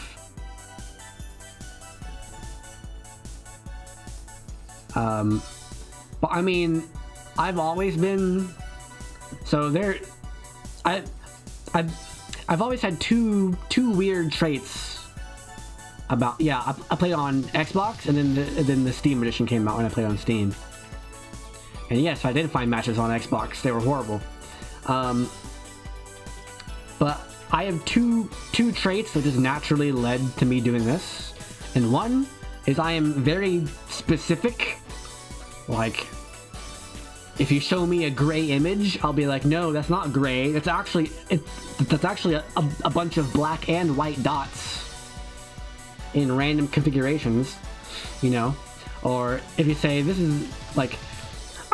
I take something that people think is simple and I make it more complex. That's one thing that I do. And it has its ups and downs, its pros and cons. One, it makes it very easy for me to understand things. Well, not easy, but I have a deeper understanding of most things than other people. But two, it also makes it very hard for me to think 2 steps ahead. I have to, like, be very careful to think 2 steps ahead.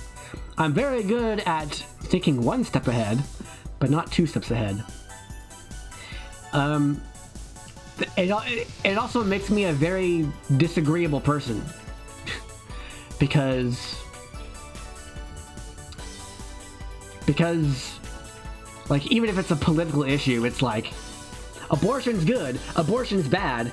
And I'm here like, well, actually, abortion is all these different things that you have to consider, and sometimes it's good and sometimes it's bad, and you should probably rethink your position because you haven't thought hard enough. And then people hate me and block me, and then I get banned from their Discord or whatever. That's usually what happens. And then the other thing that I do is I have a pretty good idea of how people learn, or like when I say something or when I say several things, I have a pretty good idea if I've explained it well or poorly, and if people will understand it. I mean, yeah. I think there is logic. There's a thread of logic behind all abortions are bad, because then they're sort of leaning on the authority of like human integrity or like intrinsic value to human life, and they say no amount of anything can trump the value of one human life. So I can see that argument. I don't exactly agree with it, but it's I agree with something similar to that, but it's not quite that. But the other spectrum is, it doesn't make sense, because then you'd be advocating for just murdering anybody. Is the extreme example.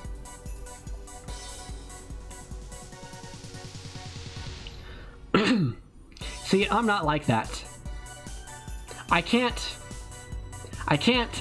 see somebody do something stupid and be like, shrug, because that seems bad. Like, doing something bad is the equivalent of not doing something good in my mind. Like, it's like the train tracks problem, where it's like you have one guy that's strapped to the track and then two guys strapped to the other track, and the train's on the way to kill the two people, and you can pull the lever so that it switches and it kills the one person. I'm of the mind that you always switch it to kill the one person, because one person is less valuable than two people. Whereas apparently most people are like, just don't touch it. Fate will run its course.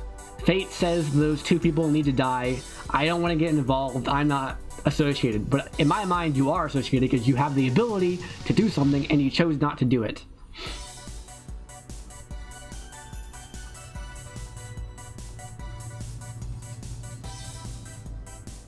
Legalizing abortion led to a major drop in...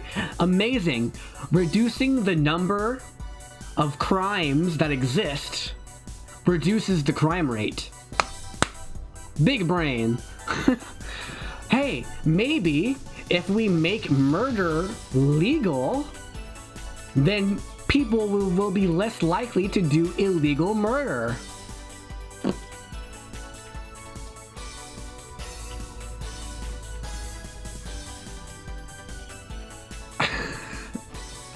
Wow. Why didn't I think of that? Let's just get rid of the government. Now we have no more criminals.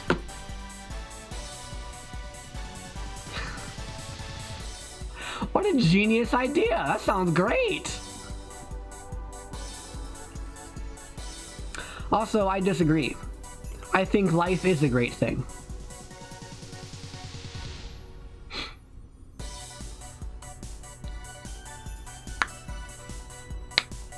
I think there's something that makes humans intrinsically more valuable than other things. You don't consider it murder? Then when is it murder? Obviously, killing a newborn is murder.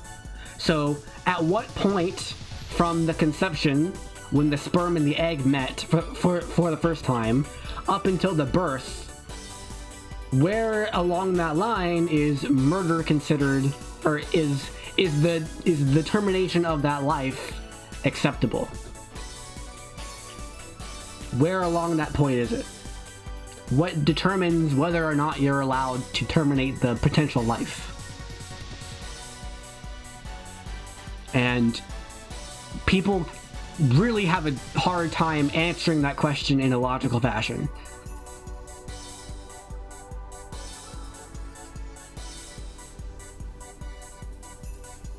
Because if you say there is none, you're allowed to kill newborns, then I'm going to war against you and I'm going to kill you because you're killing millions of children for no reason.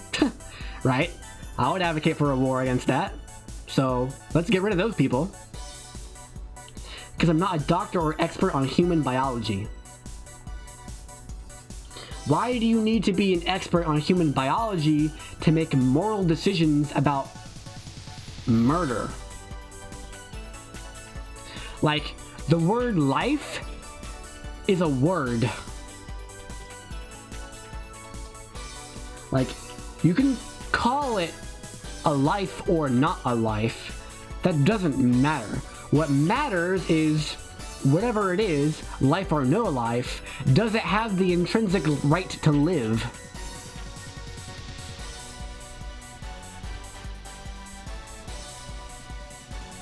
Like, what matters is not if it's a life. What matters is not if it has a heartbeat.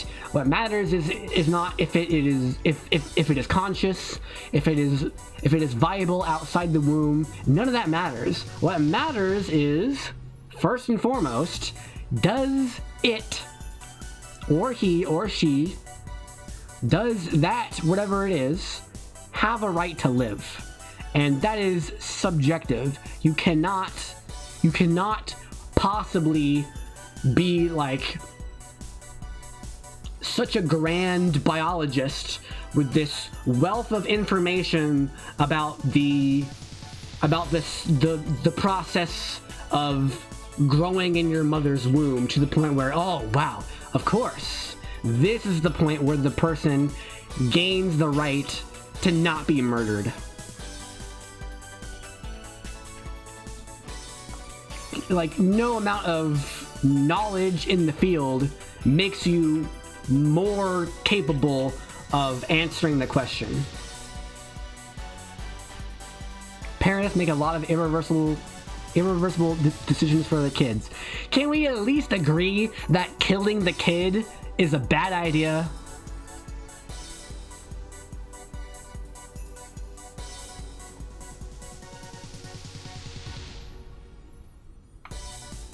Because if we can't agree on that, then we have a problem.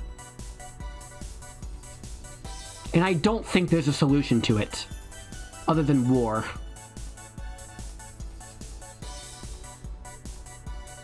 You don't know. You don't know if killing children is a bad idea. Excuse me? You need to step back and be like, I need to rethink my life. If you truly don't know the answer to that question. Yes.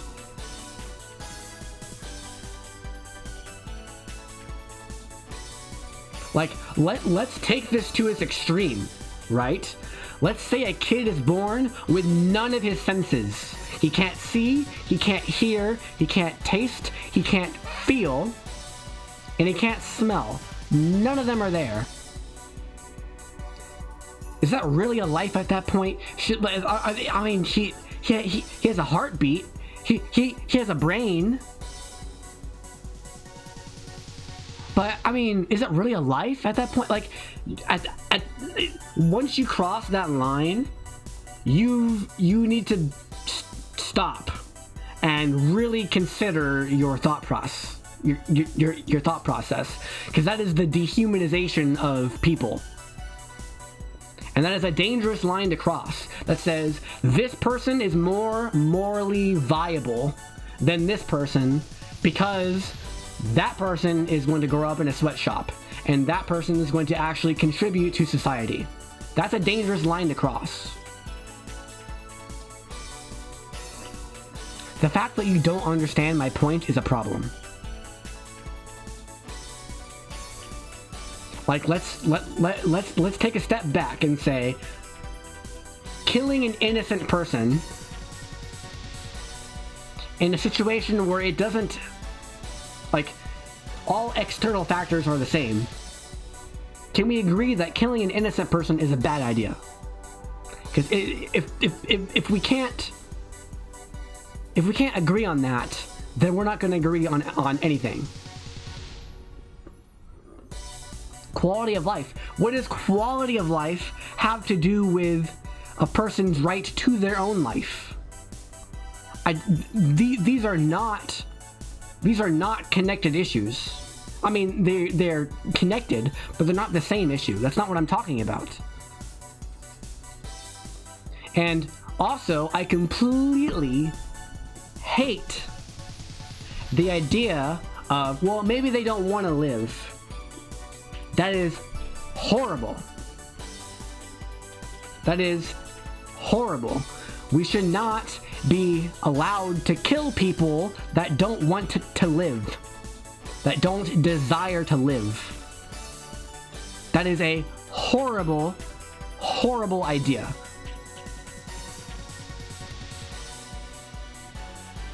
Yes. Well, no.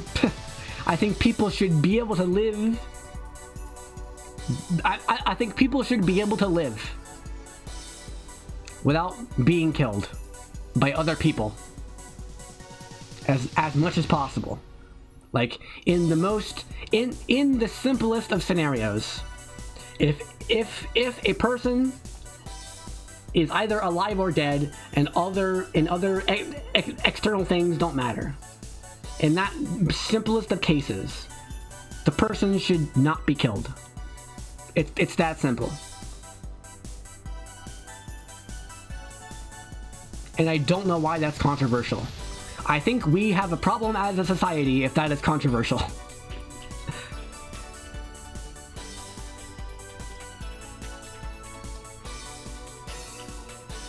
If I was ever in a scenario that I got someone accidentally, well, okay, here's the problem with that. If you really like baseball,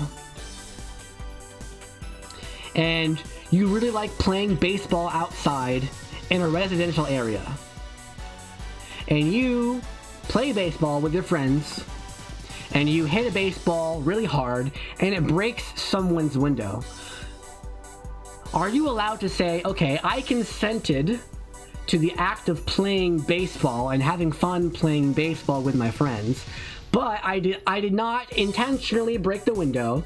I wasn't actively trying to break the window. It was an accident. Therefore, I am not morally accountable for paying the cost of the broken window. Is that true? Because that's exactly what you're doing with abortion here. You're saying, well, I wanna have sex, but I don't want children. Okay, yes. Depends on your age. If you're under 18, then your parents pay for it, and instead of you. In either case, the person who owns the window is not the one who has to pay for a new window, unless they choose to let them off the hook. Like if they choose to be nice, you know, they have every right. Then you should be more understanding of me. No.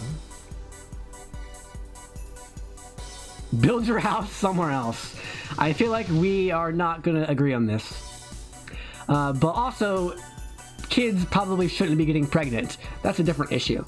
But my point is, you can't have sex and then be like, you know, I might get pregnant, but I'm going to not be liable for that life, right?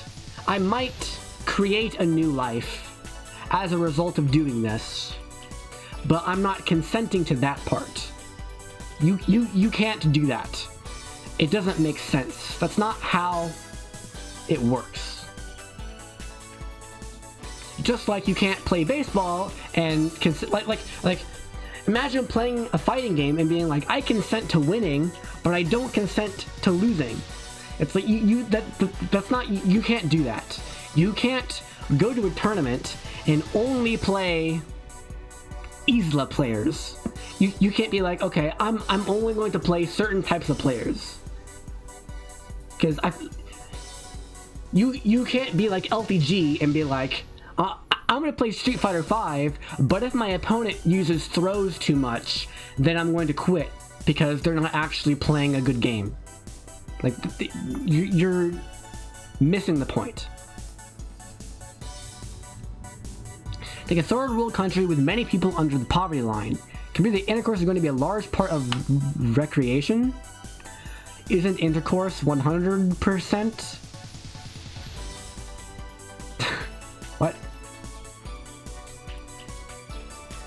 And even if that's the case, shouldn't we just try to put them above the poverty line?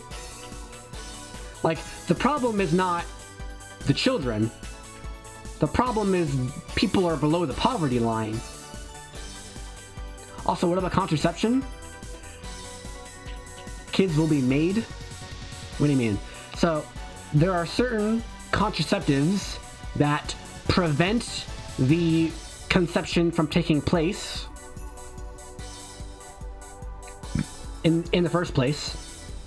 For example, all male contraceptives are of that classification, like condoms. They prevent the conception from occurring. And in that case, I don't think there's a case for that as murder, because then that would imply that you're murdering half of somebody because that's only the sperm and not the egg. So it doesn't really make sense. We're talking about a third world country, yes. What is your point? What line? What part about living in a third world country lets murder become acceptable again? I don't understand that part.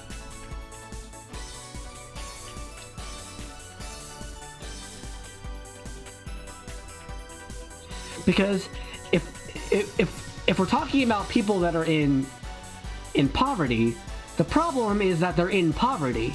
The problem is not that they're having children and we need to kill the children. The problem is that we need to get them above the poverty. Yeah, you don't know because your point doesn't make sense, you see? Like, we should be putting them above the poverty line. Not, yeah.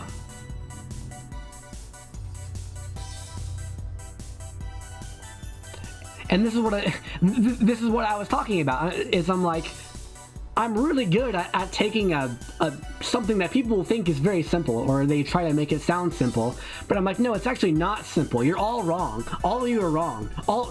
Everyone's stupid except for me.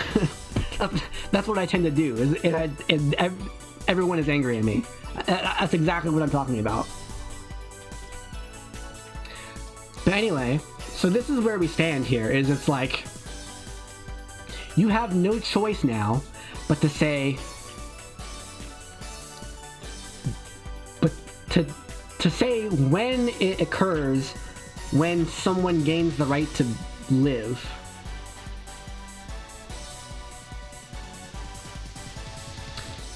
Women's choice. Women have choices. I think it is very important for everybody to have a wide variety of choice. I think it is important. I think women have, abstinence is a choice, but let's be real, no one's gonna do that. Just becoming a mother is a choice, like normal people do. Have the child and raise the child normally. Put them up for adoption is a choice. That's a choice. Contraception is a choice. That's also possible. Killing the child is not a viable choice. That's all I'm saying. And so now you have no choice but to be like, okay, when does it become a child? When does the zygote gain the intrinsic right to not to be killed? When does that occur? That is the only question now that we have to ask.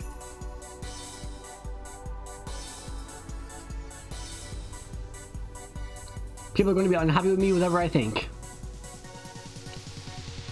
Yep. Ain't that the truth? The only way to make everybody happy is to say nothing. Meanwhile, we're killing millions of babies every year. And I guess you're okay with that. My goal is just to make myself happy. I want to read something for you.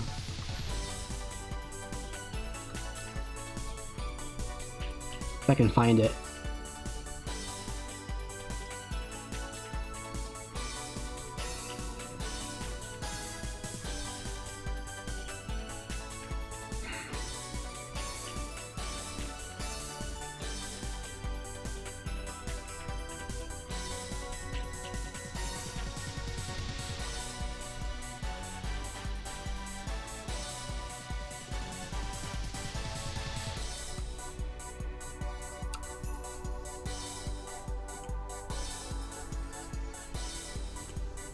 Yeah, I can tell you're not mature.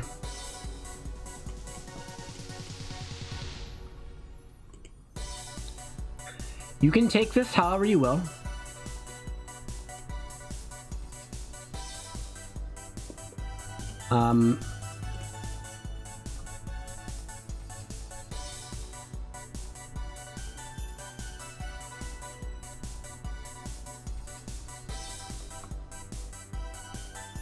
Whether or not you believe in God, let's say, doesn't really matter.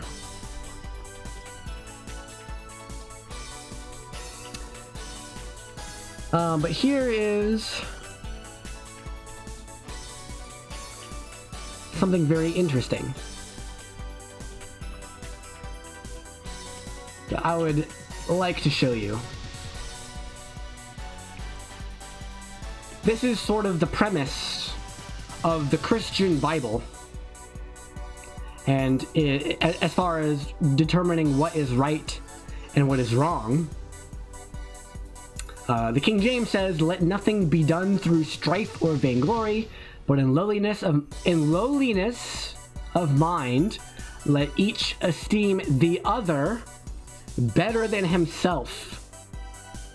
And in the NIV version is a little bit easier to read.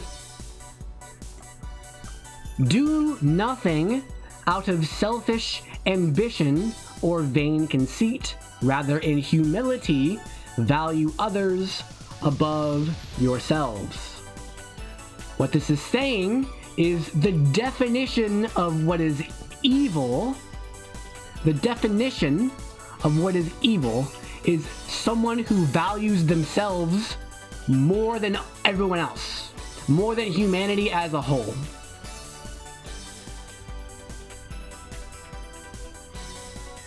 That is the definition of evil. If that's assuming you believe the Christian Bible, which I'm assuming you don't. But I just thought that would be very interesting to point out. You can choose to take that however you want.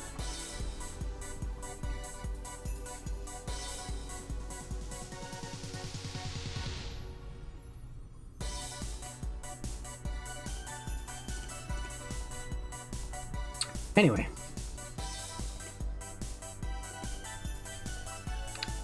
What would a 2-bar combo look like? I could do... No, that won't work. I'd just do raw super.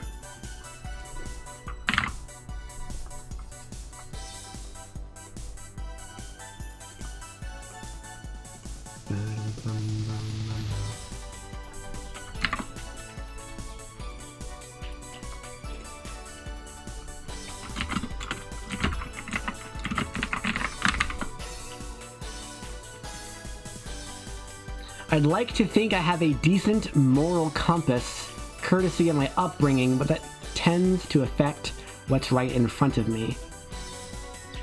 You're willing to let millions of children die in the world around you as long as you're not directly causing it.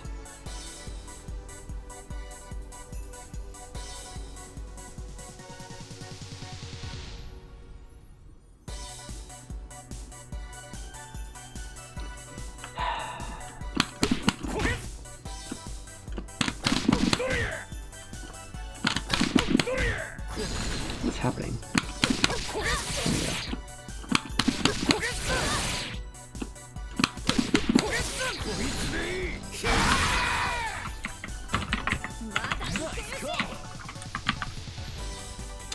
So you're saying... Let me find an extreme example. Let's say you own a firearm. Let's say you own a gun. And there's a dude in the same building as you. You see him over there. He's shooting people randomly. He's killing dozens of people. And he will continue to kill dozens of people. You're okay with not shooting him? That's what you're saying? You would rather not shoot him and stop him from killing dozens of more people? You would rather just stay out of it and let dozens of more people die, as opposed to just shooting him and killing one person. That's what you're saying. That's not an easy choice to make. I mean, it's pretty easy in hindsight. Like, if you're not the one like actually doing it in the moment, it's pretty easy to say. I think the answer's pretty obvious. That you should probably shoot the guy.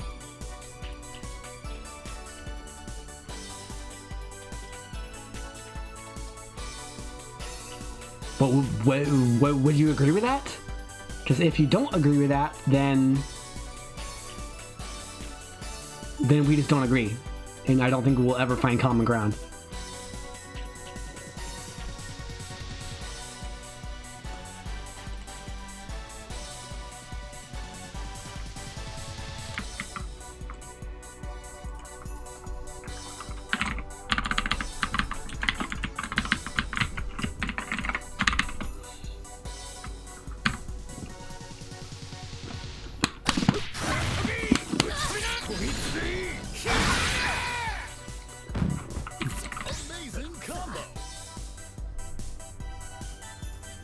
Murder is something most people agree is bad. Is abortion not murder? Like, again, we're cycling back around here again. That's the point. Is if abortion is murder, then you're just letting it happen without fighting against it when you could be. Which is the same as the example I just showed. So again, we've looped back around here. The question now is abortion murder? Are we terminating something that has the right to live?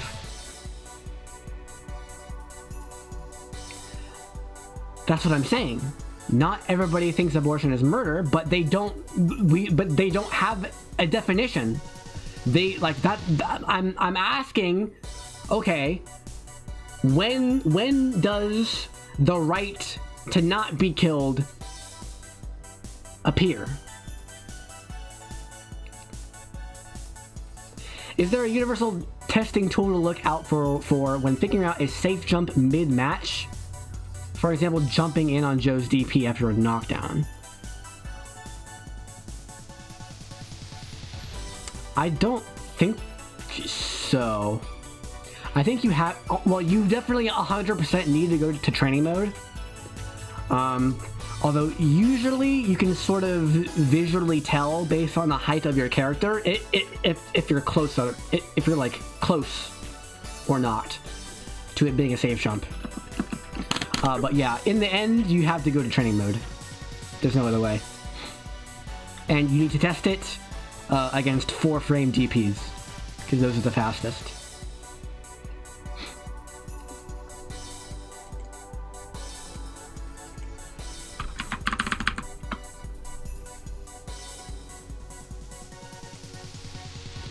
And no, he's not on the wrong stream. This is the right stream to ask questions like that. Okay, how does this climax work?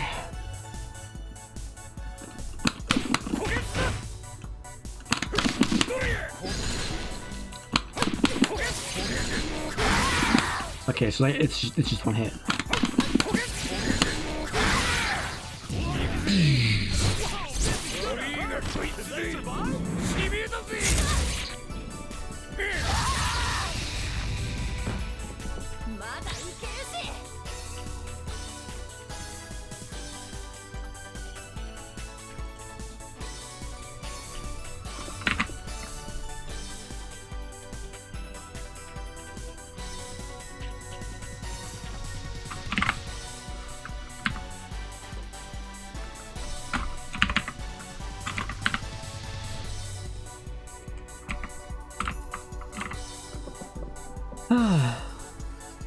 There's lots of characters, yep.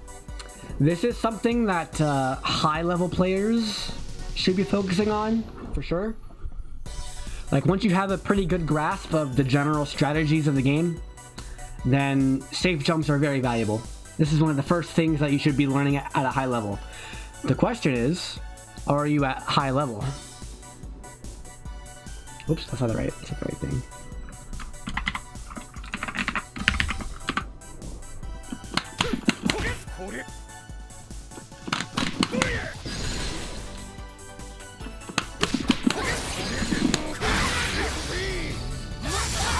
Also, yeah, climax is a very weird word to use. What's the other advanced cancel look like? Okay. It works.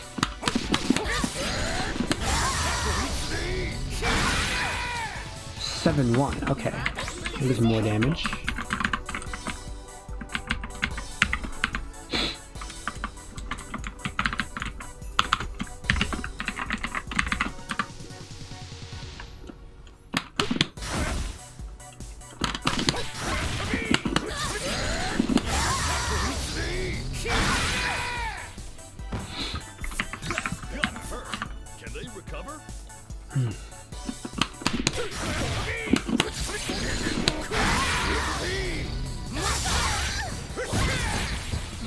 What? Okay. That time it's the other order that does more damage. What? Okay. Interesting. So if I just do this normally, that will do less damage because that was 522 versus. No, that doesn't more. So wait, so punch then kick does what? Punch then kick does more damage there. But kick then punch does more damage here. 571.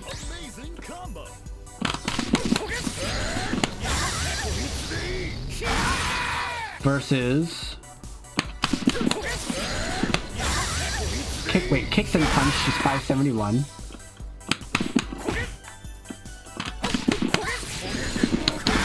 Oh, it's not backwards. Ow.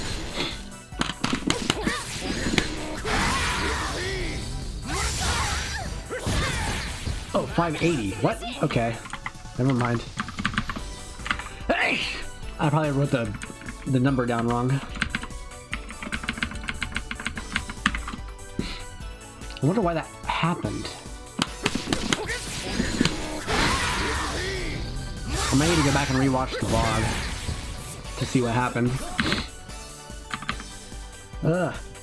Hey, shoot! I'm allergic to politics.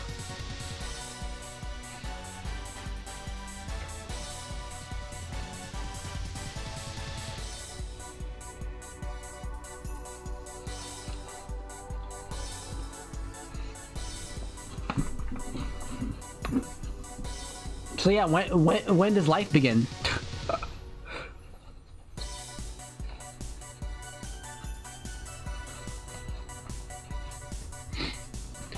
The earliest time that life begins, that life could possibly begin, is the meeting of the sperm and the egg, right? Because before then you'd be in two pieces. But yeah, what I'm saying is you have to answer that question.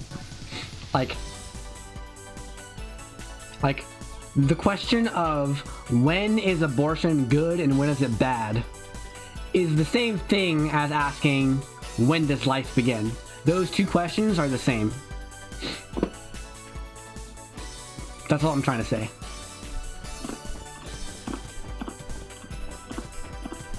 I just realized that I'm saying, okay, that's a problem. Murder is bad because everyone says it's bad. Here's the problem with that, is that as soon as you say that, now all of a sudden, there will be people who say murder is not bad, and they'll do murder. is that bad? That they're doing murder when they don't think that murder is wrong? Like, there are some serious problems that occur when you think that morality is individually subjective. Like, why can't we just agree that murder is wrong irrespective of the people of the era? Like, can we agree that slavery was wrong back when people didn't think slavery was wrong? Or was it okay back then and then suddenly it became not okay because people changed their minds?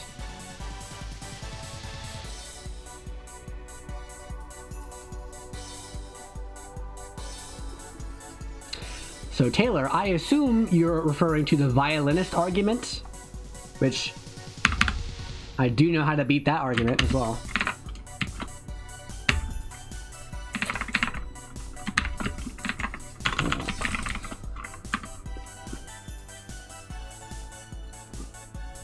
A lot of stuff we say is okay today will probably be deemed wrong by generations in the future. That's what I'm asking. That's what I'm asking is, was slavery actually morally acceptable back when people considered it morally acceptable? Or is morality something that's just unchanging and true, and we as humans can't really get a clear picture on what it is? Yeah, that's what I'm saying.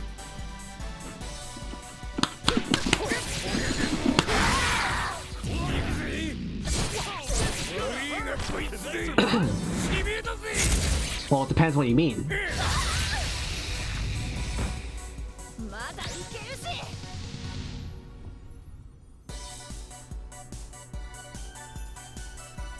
Six, 8, 4.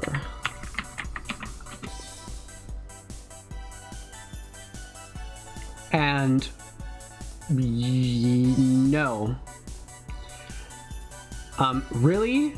At least like 2,000 or so years ago, back when we first like started getting records of these things, there were civilizations out there who were not opposed to same-sex relationships. That was mainly a Christian thing.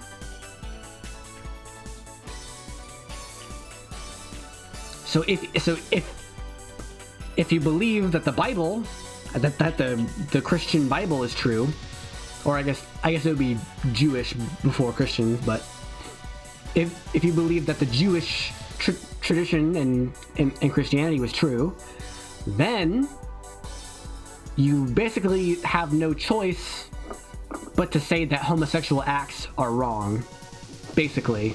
Otherwise, you're twisting the words of what the texts say regarding that.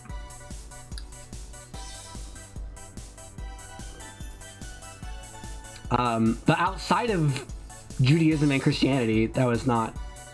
People just did it. Like the Romans, they just did it all the time. No.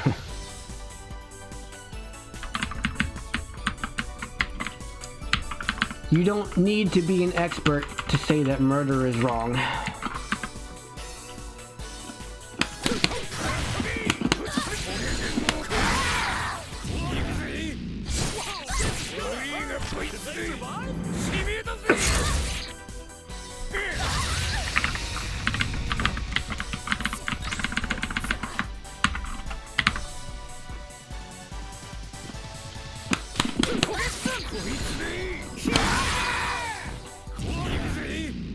The only reason I do is because others do. We've been over this.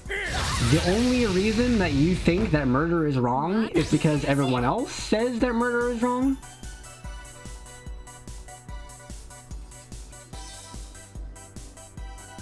Dude, there's some... Wait, that's a huge damage increase. What the heck? Wait, that's so much damage. Wow. Is Hawamaru an anchor?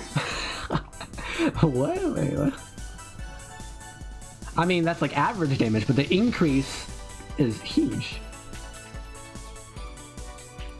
He gets like 100 damage per EX he spends. I'm not trying to stay calm or cool or rational, I'm just saying I don't know. Yeah. You don't know. But isn't it important?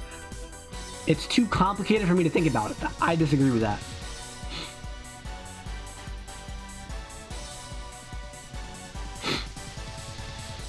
Because, okay, I mean, the afterlife is the clear example of this, where it's like, you could say, oh, I don't know if there's an afterlife, I don't know if there's a heaven, I don't know what I need to do to get to heaven, so I'm just not gonna think about it.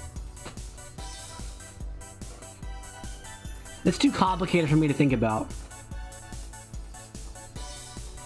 And in that specific instance, the difference between the two options is infinite, right? Like, the worst possible outcome is hell, which is infinite badness. The best possible option is heaven, which is infinite goodness. And the atheist option is nothingness, I guess, which is in the middle, so it actually doesn't matter.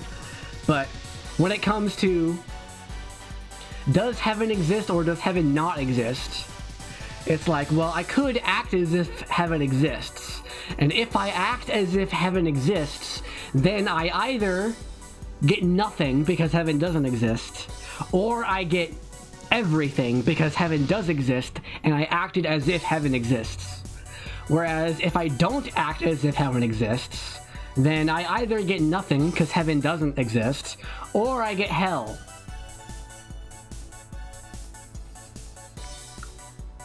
I never said abortion is murder.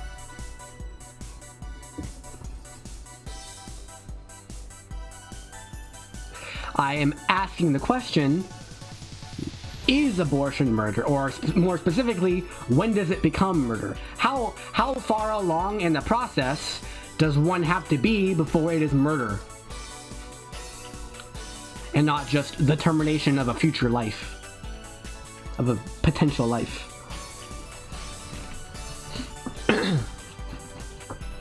Now, personally, subjectively speaking, I think it is, but that's a different topic. Well, it's not. It's an adjacent topic. It's the next topic that comes after this one. And the reason I say that is because there's really no good answer to the question of when does life begin outside of conception. Didn't you say things weren't simple? I said, okay, nothing is simple. No, I never said that. If you, okay, here's the thing. If I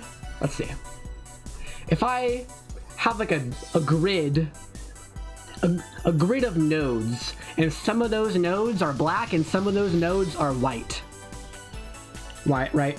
The set of nodes, of all the nodes, is abortion in general. But then there's several different possible outcomes, or like depending on when the abortion takes place in the life cycle, or the situations outside the abortion, like was it consensual? Was it incest? Is there some other medical condition that could possibly lead to the death of the mother? Things like that. So each node is a different possible theoretical situation, and in theory, some of those nodes are white and some of those nodes are black, in theory. But if you just look at it in general, people tend to say it's black or it's white. So like they say it's either all abortions are good or all abortions are bad. People tend to say that, and that's the problem. That's bad. What I just said personally is, okay, I've looked at all of the nodes, and all of the nodes are white. That's what I've said, and there's no problem with that. And in this case, whites are situations in which it's not okay. That's what I've said. And you're allowed to not agree. But I wouldn't say that is a universal answer, because I'm not just taking the whole picture and saying it's one big white node. I'm saying in this group of nodes, all the nodes are white.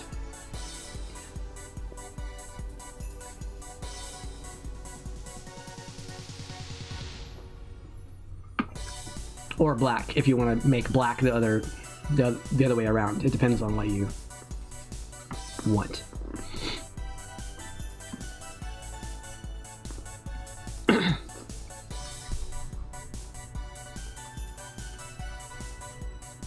Yes, I agree. When does life start is subjective. That's what I'm saying.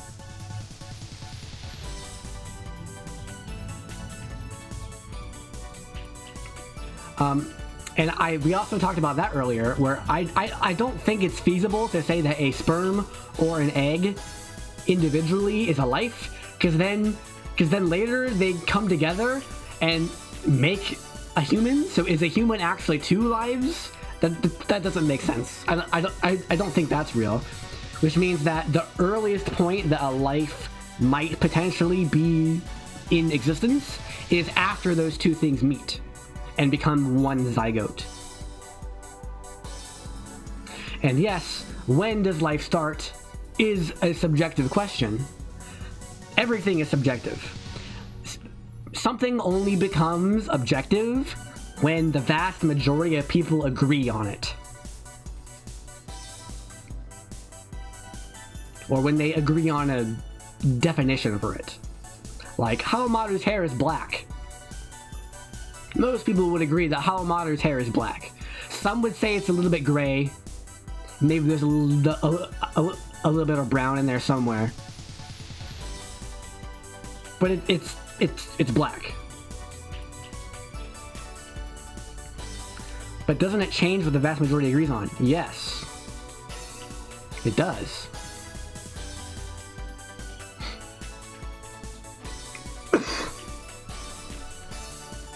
Well, I do consider a cell and organism as living things. I agree.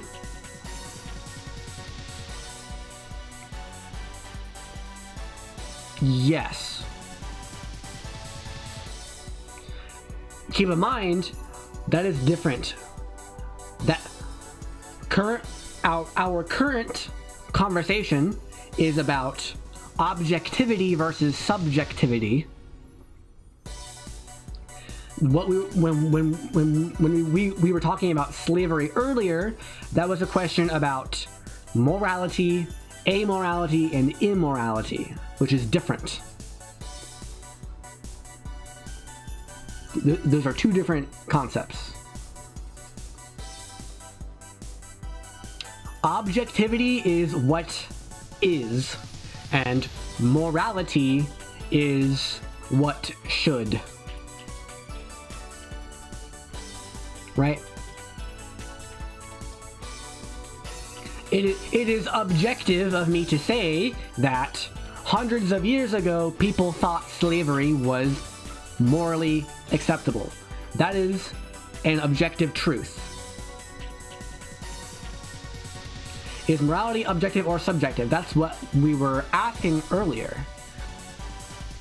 I think, okay, well, first of all, everything is subjective on a social level.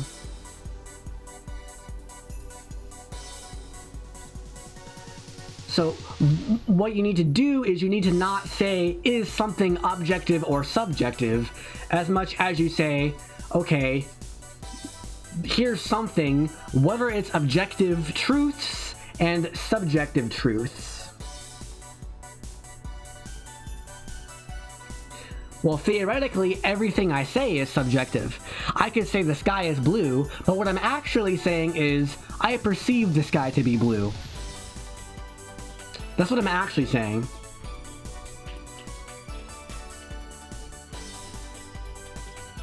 Or rather, that is what you should pull from me saying that. Because that's all that I can speak of. I can't speak on other people's subjective interpretations of reality. Like, I can say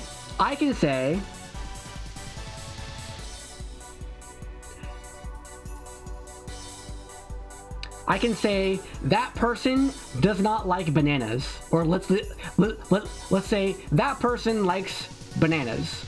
But what I'm actually saying is I believe that that person likes bananas. I think subjectively, my interpretation of what I'm seeing is that that person likes bananas.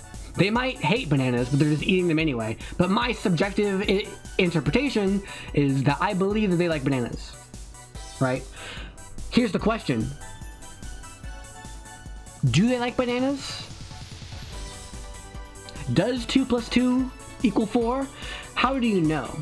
That is the subjective part, is based on my understanding of basic mathematics, I believe subjectively that 2 plus 2 equals 4. However, there's also the objective component, which is 2 plus 2 does equal 4. Just by the rules of math. We don't have direct access to the objective truth. All we have is our as soon as we observe it, it's subjective.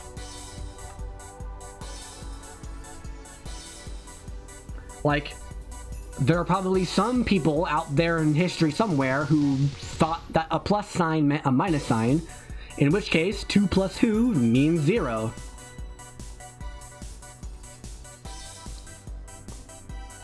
And again, based on what you just said, remember the thing that I showed you on screen about what the Bible says about people, about evil. If it doesn't affect my conscience, then it's okay. I don't feel bad because it doesn't affect my conscience. And that is exactly what the Bible says is evil. That is exactly what the Bible says is evil. That is exactly. And I'm okay with the Bible saying that about me. It doesn't make me feel bad that I don't feel bad about objective wrongs. And that is where we disagree. And that's subjective.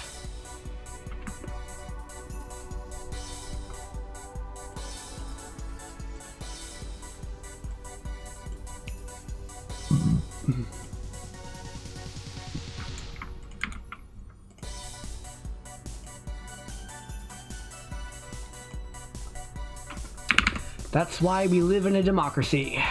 I can vote against you when you run for office. That's also why we have freedom of speech. It's so that I can influence others to not vote for you.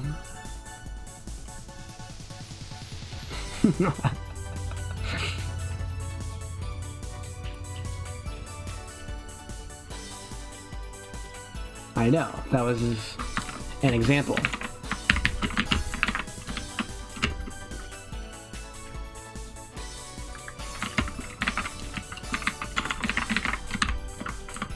Alright, corner time.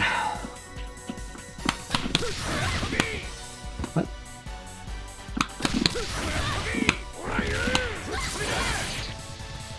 Yes, I am a programmer. As far as what I work on, I'll link you a video.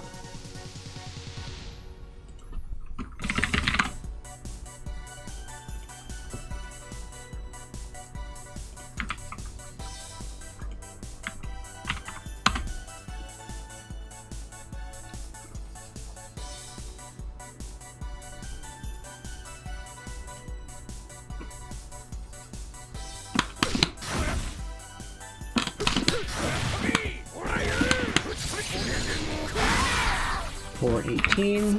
Nice combo. I took one class in college that used C++, yes. But I have not used it since. Oh, how do I do this?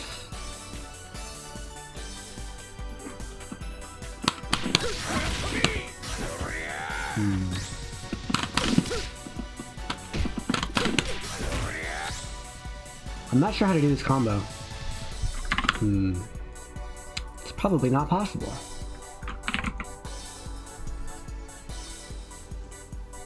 Whoops.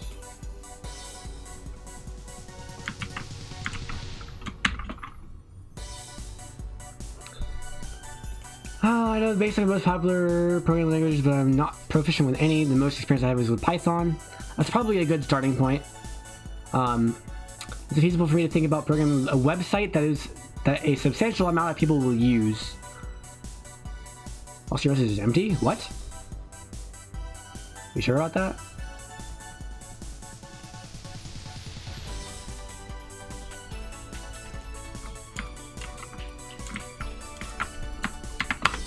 It's not on my screen. But go, just click my name below. But it is the title of the video that I linked was "So I Made a Crappy Fighting Game." Is what the title of the video is.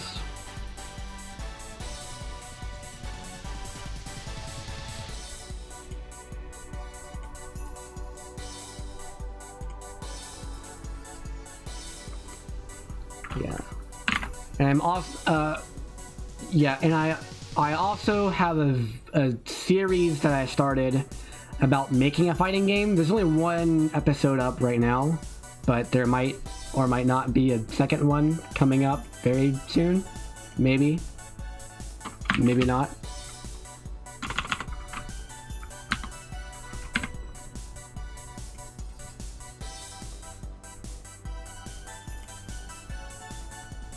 Yep, Game Maker.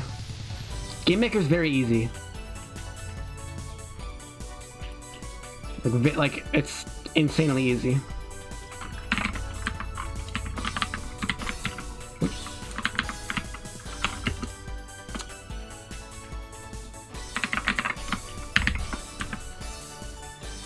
Yep, input display. Episode 2 will be, I think, pretty short. I'm just gonna make a menu so you can scroll through. And then the episode after that, it'll be like making the menu do things. Anyway.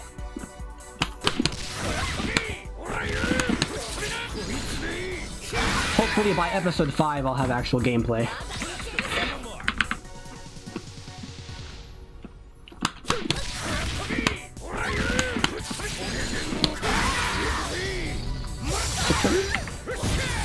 Ooh, 656. You can go left and right edge of the screen, and on a button press fired a smaller box to travel to the edge of the screen and bullet. Yeah, so that video I linked about the fighting game that I made took me, well, real time it took about 4 months, three months of just like straight work. Like that was the thing, like that was what I did in my free time during those months. So let's say like 10 hours a day plus more on weekends. So a reasonable human being would be able to do that in like half a year. That's about how much time I spent on that one. It was about half a year's worth of work. And that was my first game. I don't want to take too much credit because I liked it. I enjoyed it. It wasn't a job for me. How do you spend whole number meter with this character? I don't know how to do it. So you do this, but then he doesn't have anything else. This? No. No. What about fireball? Nope. Okay. Senpu.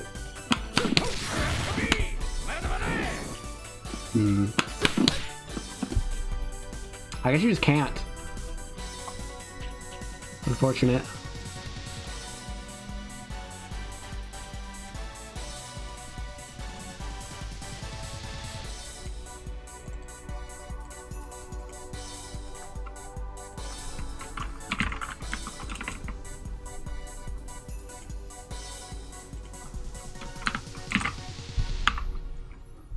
Oh, I did that wrong. Oh, no, it's fine.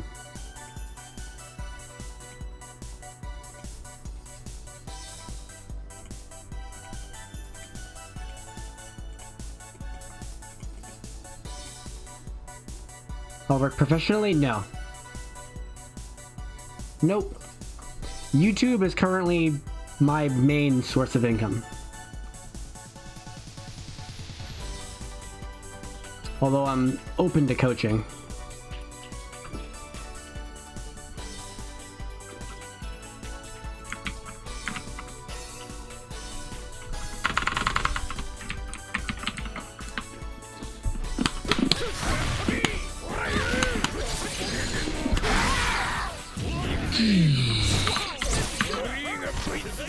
Fighting games?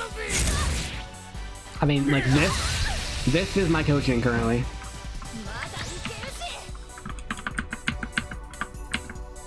It's currently free. Although I do have a Patreon. Wink wink.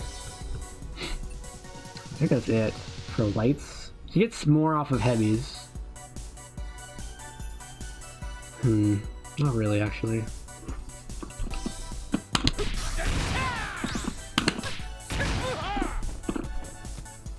I major in software engineering with a specialization in game design. So I took basic programming courses, but also like specifically gaming courses, including like 3D modeling and things like that.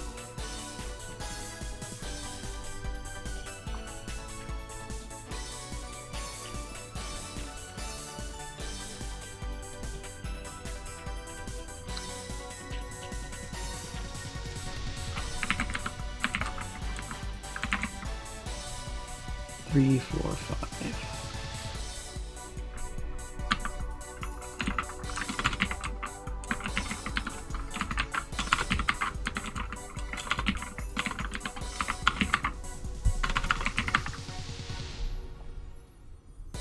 How proficient would you say you are at programming? Hi, Poppy. I do know my typing speed. At best, my typing speed is over 100 words per minute. I think I peaked at like 120. To learn 3D modeling, I have not 3D modeled since college. But in college, we used Maya.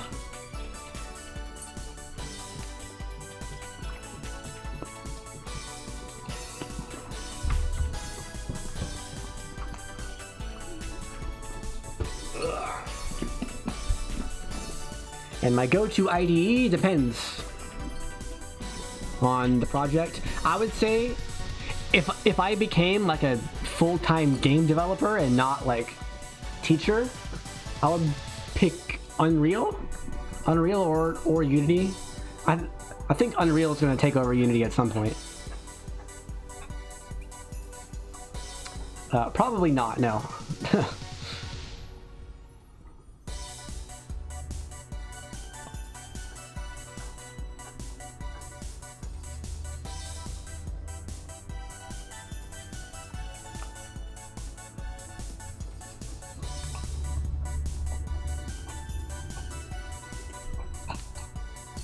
What experience do you need beforehand then? You probably need... You probably need a course, like a college level course that is specifically designed around making websites. Smaller projects that would be good stepping stones Well, make a website that doesn't connect multiple people together. It's like learning how to make a single player game before you learn how to make a multiplayer game.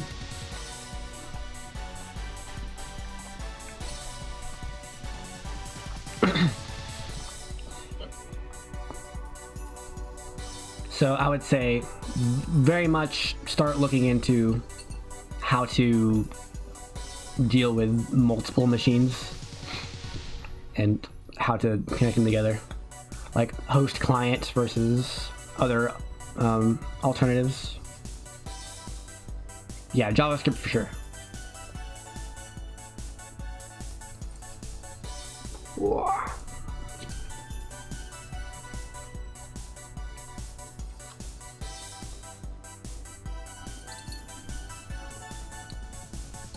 Hi, Poppy.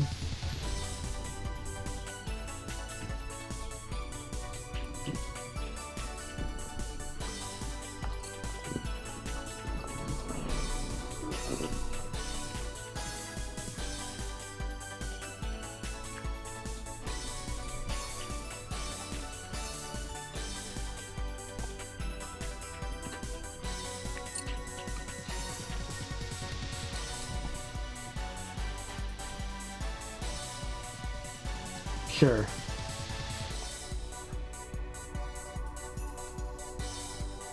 I just realized the game is too loud. This is my recording volume, not my streaming volume.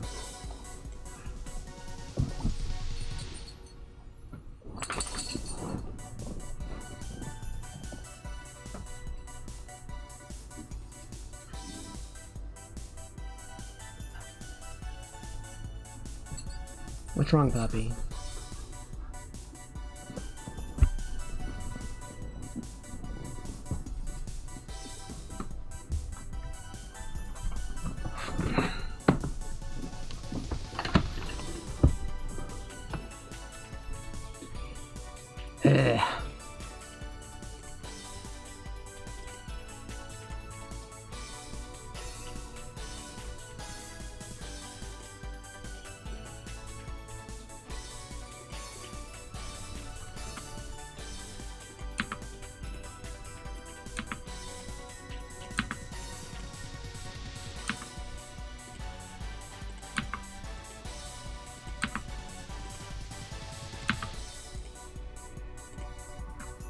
Okay.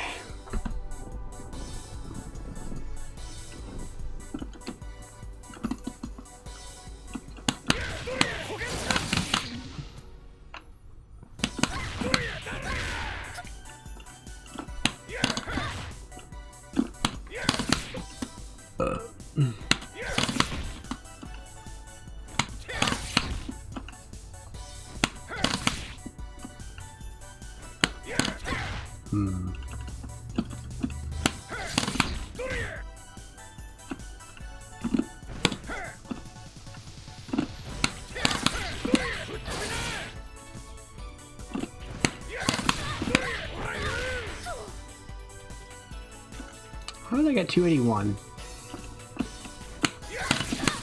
What is this?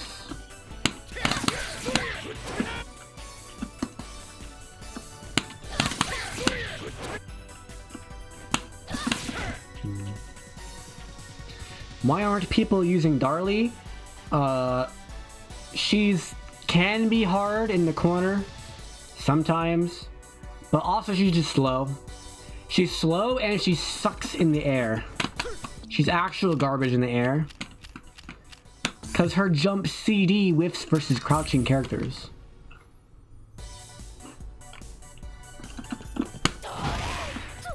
Oh, apparently not. Apparently there's a spot, but it's what the heck? But it's very bad. She has very bad jumping normals. She has this. This is her best jumping normal, and it's not that good.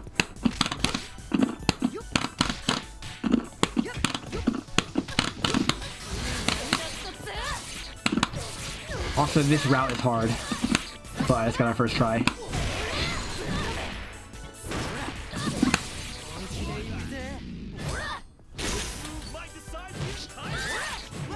That she looks cool.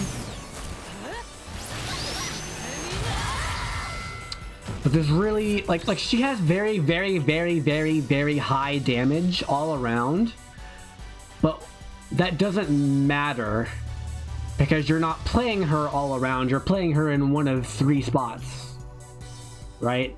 So it's much better to be a master of low meter damage or a master of like 2 bar damage or a master of 4 or 5 bar damage than it is to be really good at everything.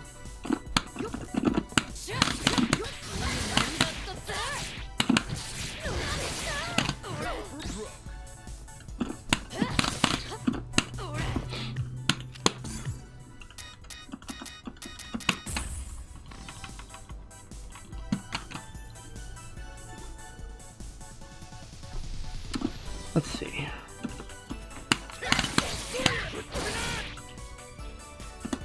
Seem like starters? Nakoruru is pretty hard.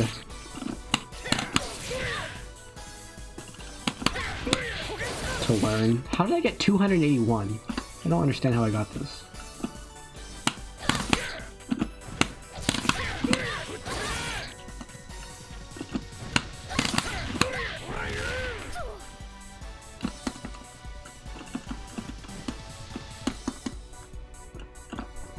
Harumaru is very simple. Yeah, I would recommend Harumaru for beginners, but beginners probably wouldn't succeed as quickly with him, which I think is a good thing in the long run.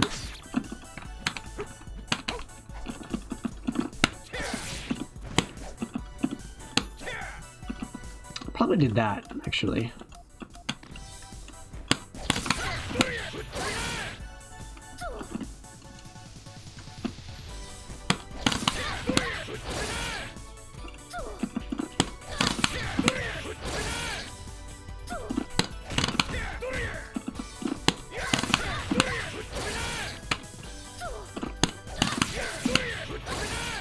Okay.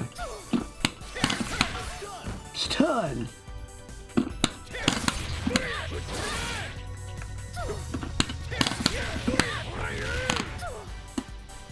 I don't know.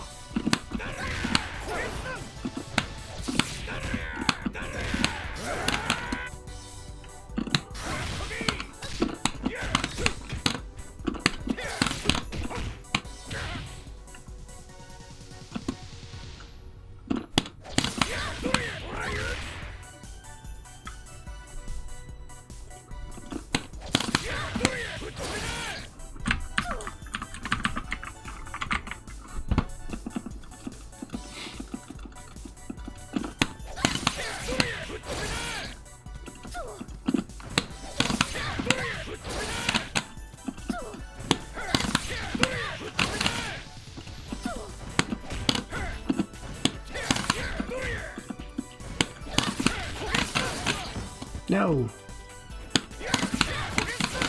Oh, there it is. 281.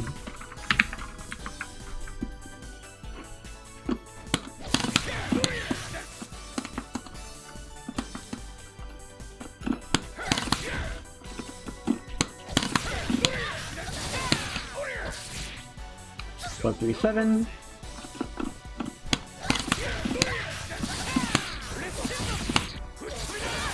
505. Okay. Now, where are my other combos? Can I do this? Oh boy, it's gonna be this, isn't it? Okay, how much damage is this? 100 versus 100, but more hits. Okay, so the Super Kezal doesn't matter.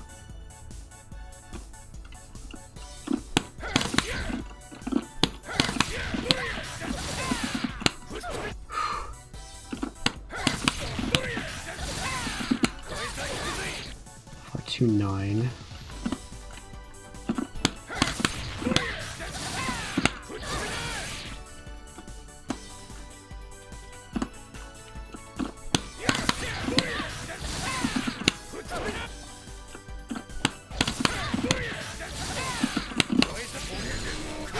probably that. It's probably 539.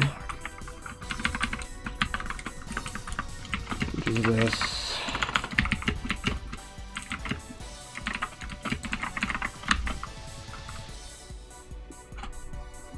And then this one's obvious.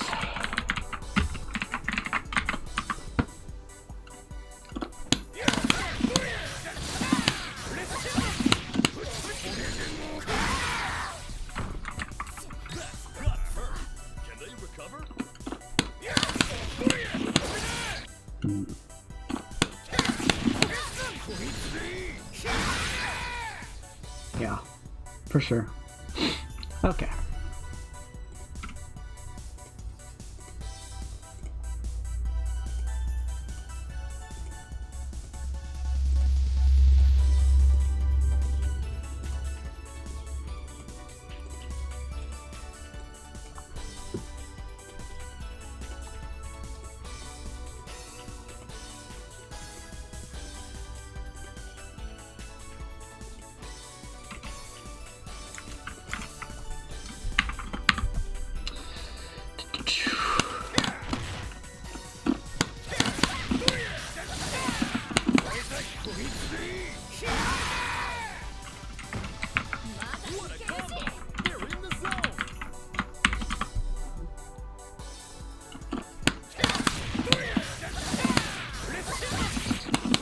What?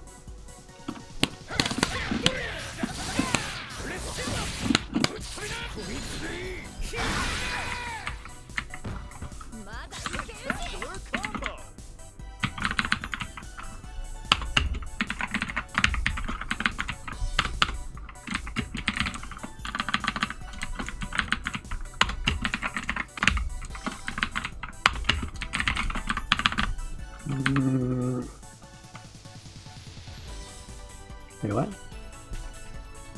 I did the wrong thing.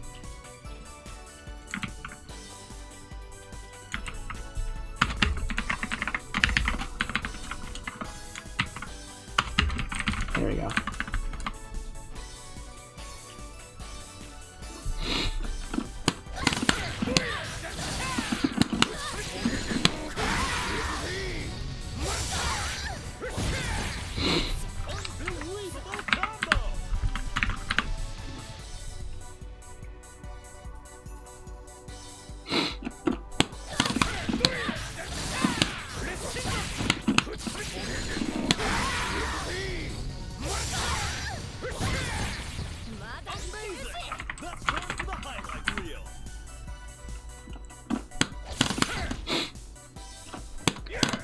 Yeah, he does damage.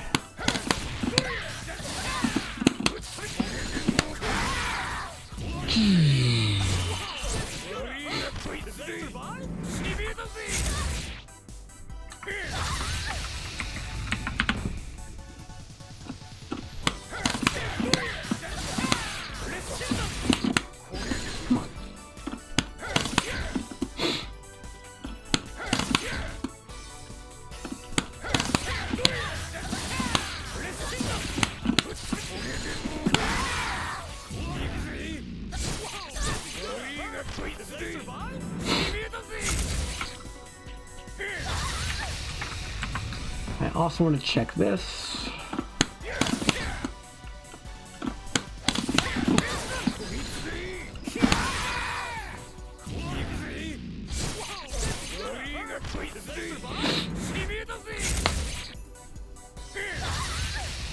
$909.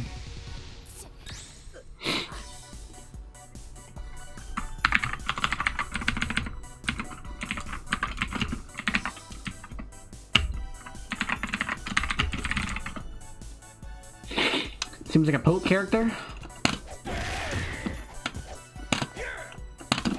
He's got pokes.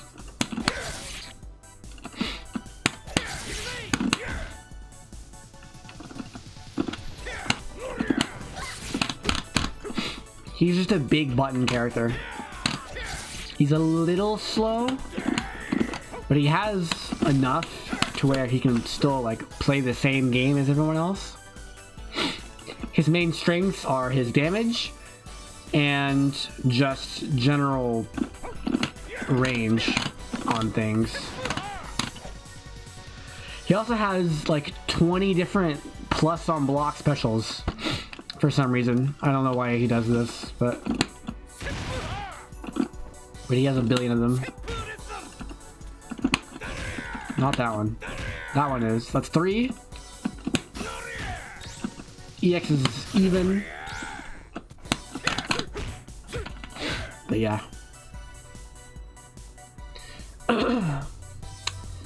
No problem. In the corner.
Where did my thing go? There it is.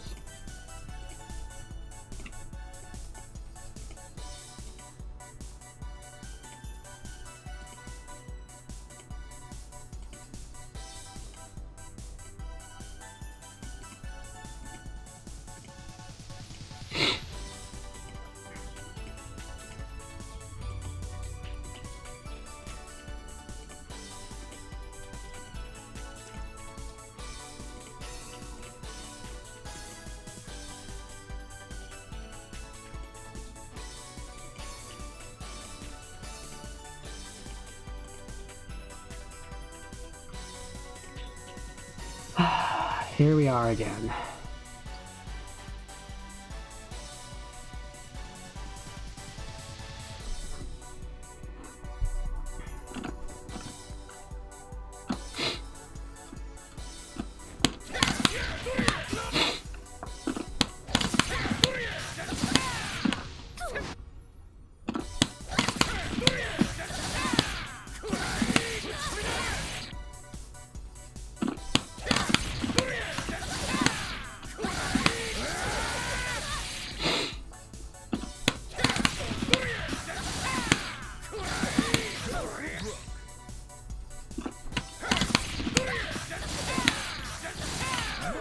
Okay.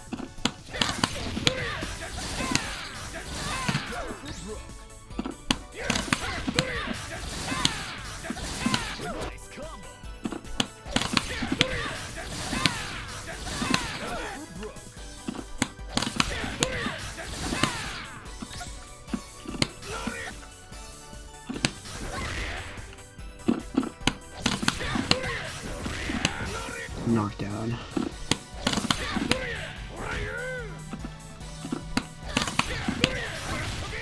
Crumple. Stuff of lights though, I've already done those.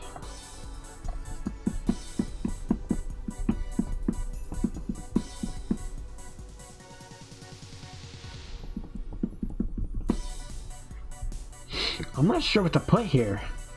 I guess it's just the same as his mid-screen, right?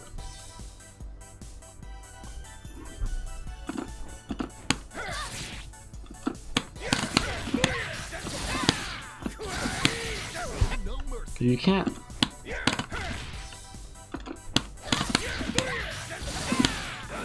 Yeah, you can't do anything there. You just have to do this.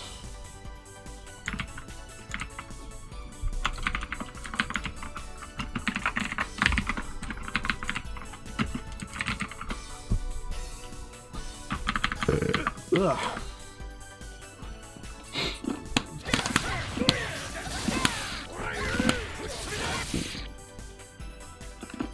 That's not right. That's not right.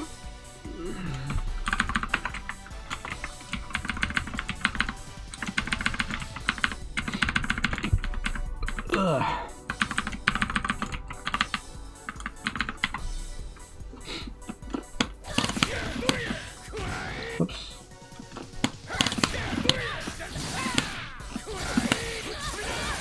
Four, four, five. Four. Six, what? Wait, never mind.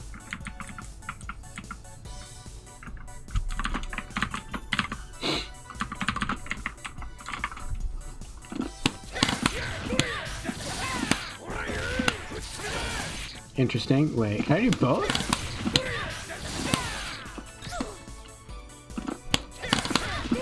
Oops.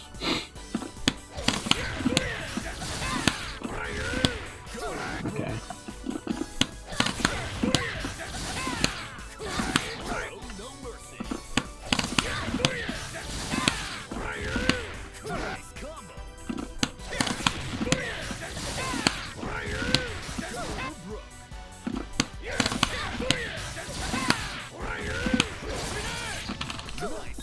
No.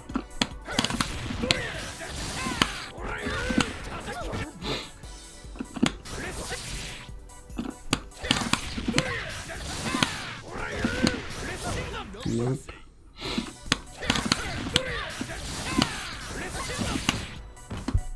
Does this work? No.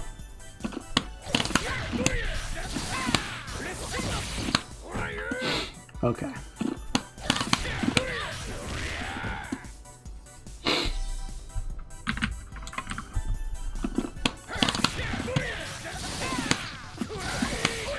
Oops.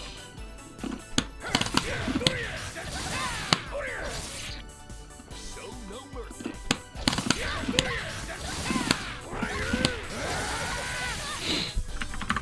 504.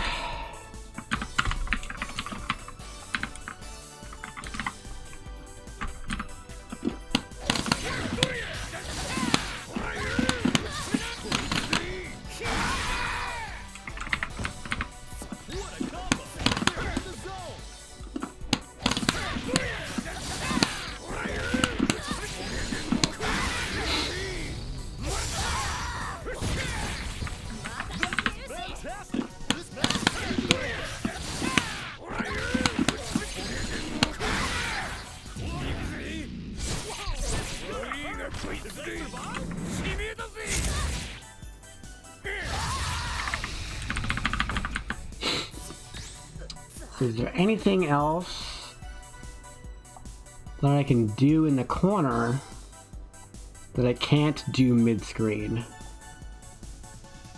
I don't think so. I think I've covered everything. So that's how I'm already done. I've been streaming for 3 hours. I think it's a good place to stop. 3.5 hours. Thanks for watching. Expect more videos in the very near future. The Street Fighter 6 demo comes out for next stream, so I'll probably be playing that. I'm not sure how many streams I'll be playing that. Maybe 2. Depends on how much is in the single player stuff. But again, it's literally a free demo, so there's not a lot of content in it. But I do want to at least start it up. But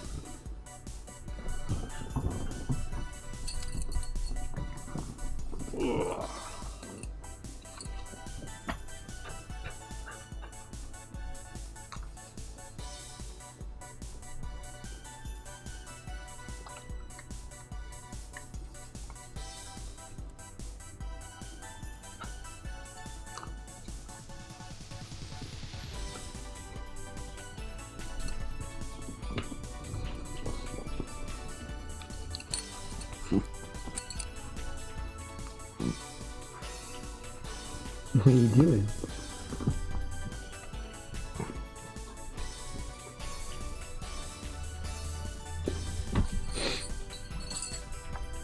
You wanna go outside? Huh? Are you sure? Huh?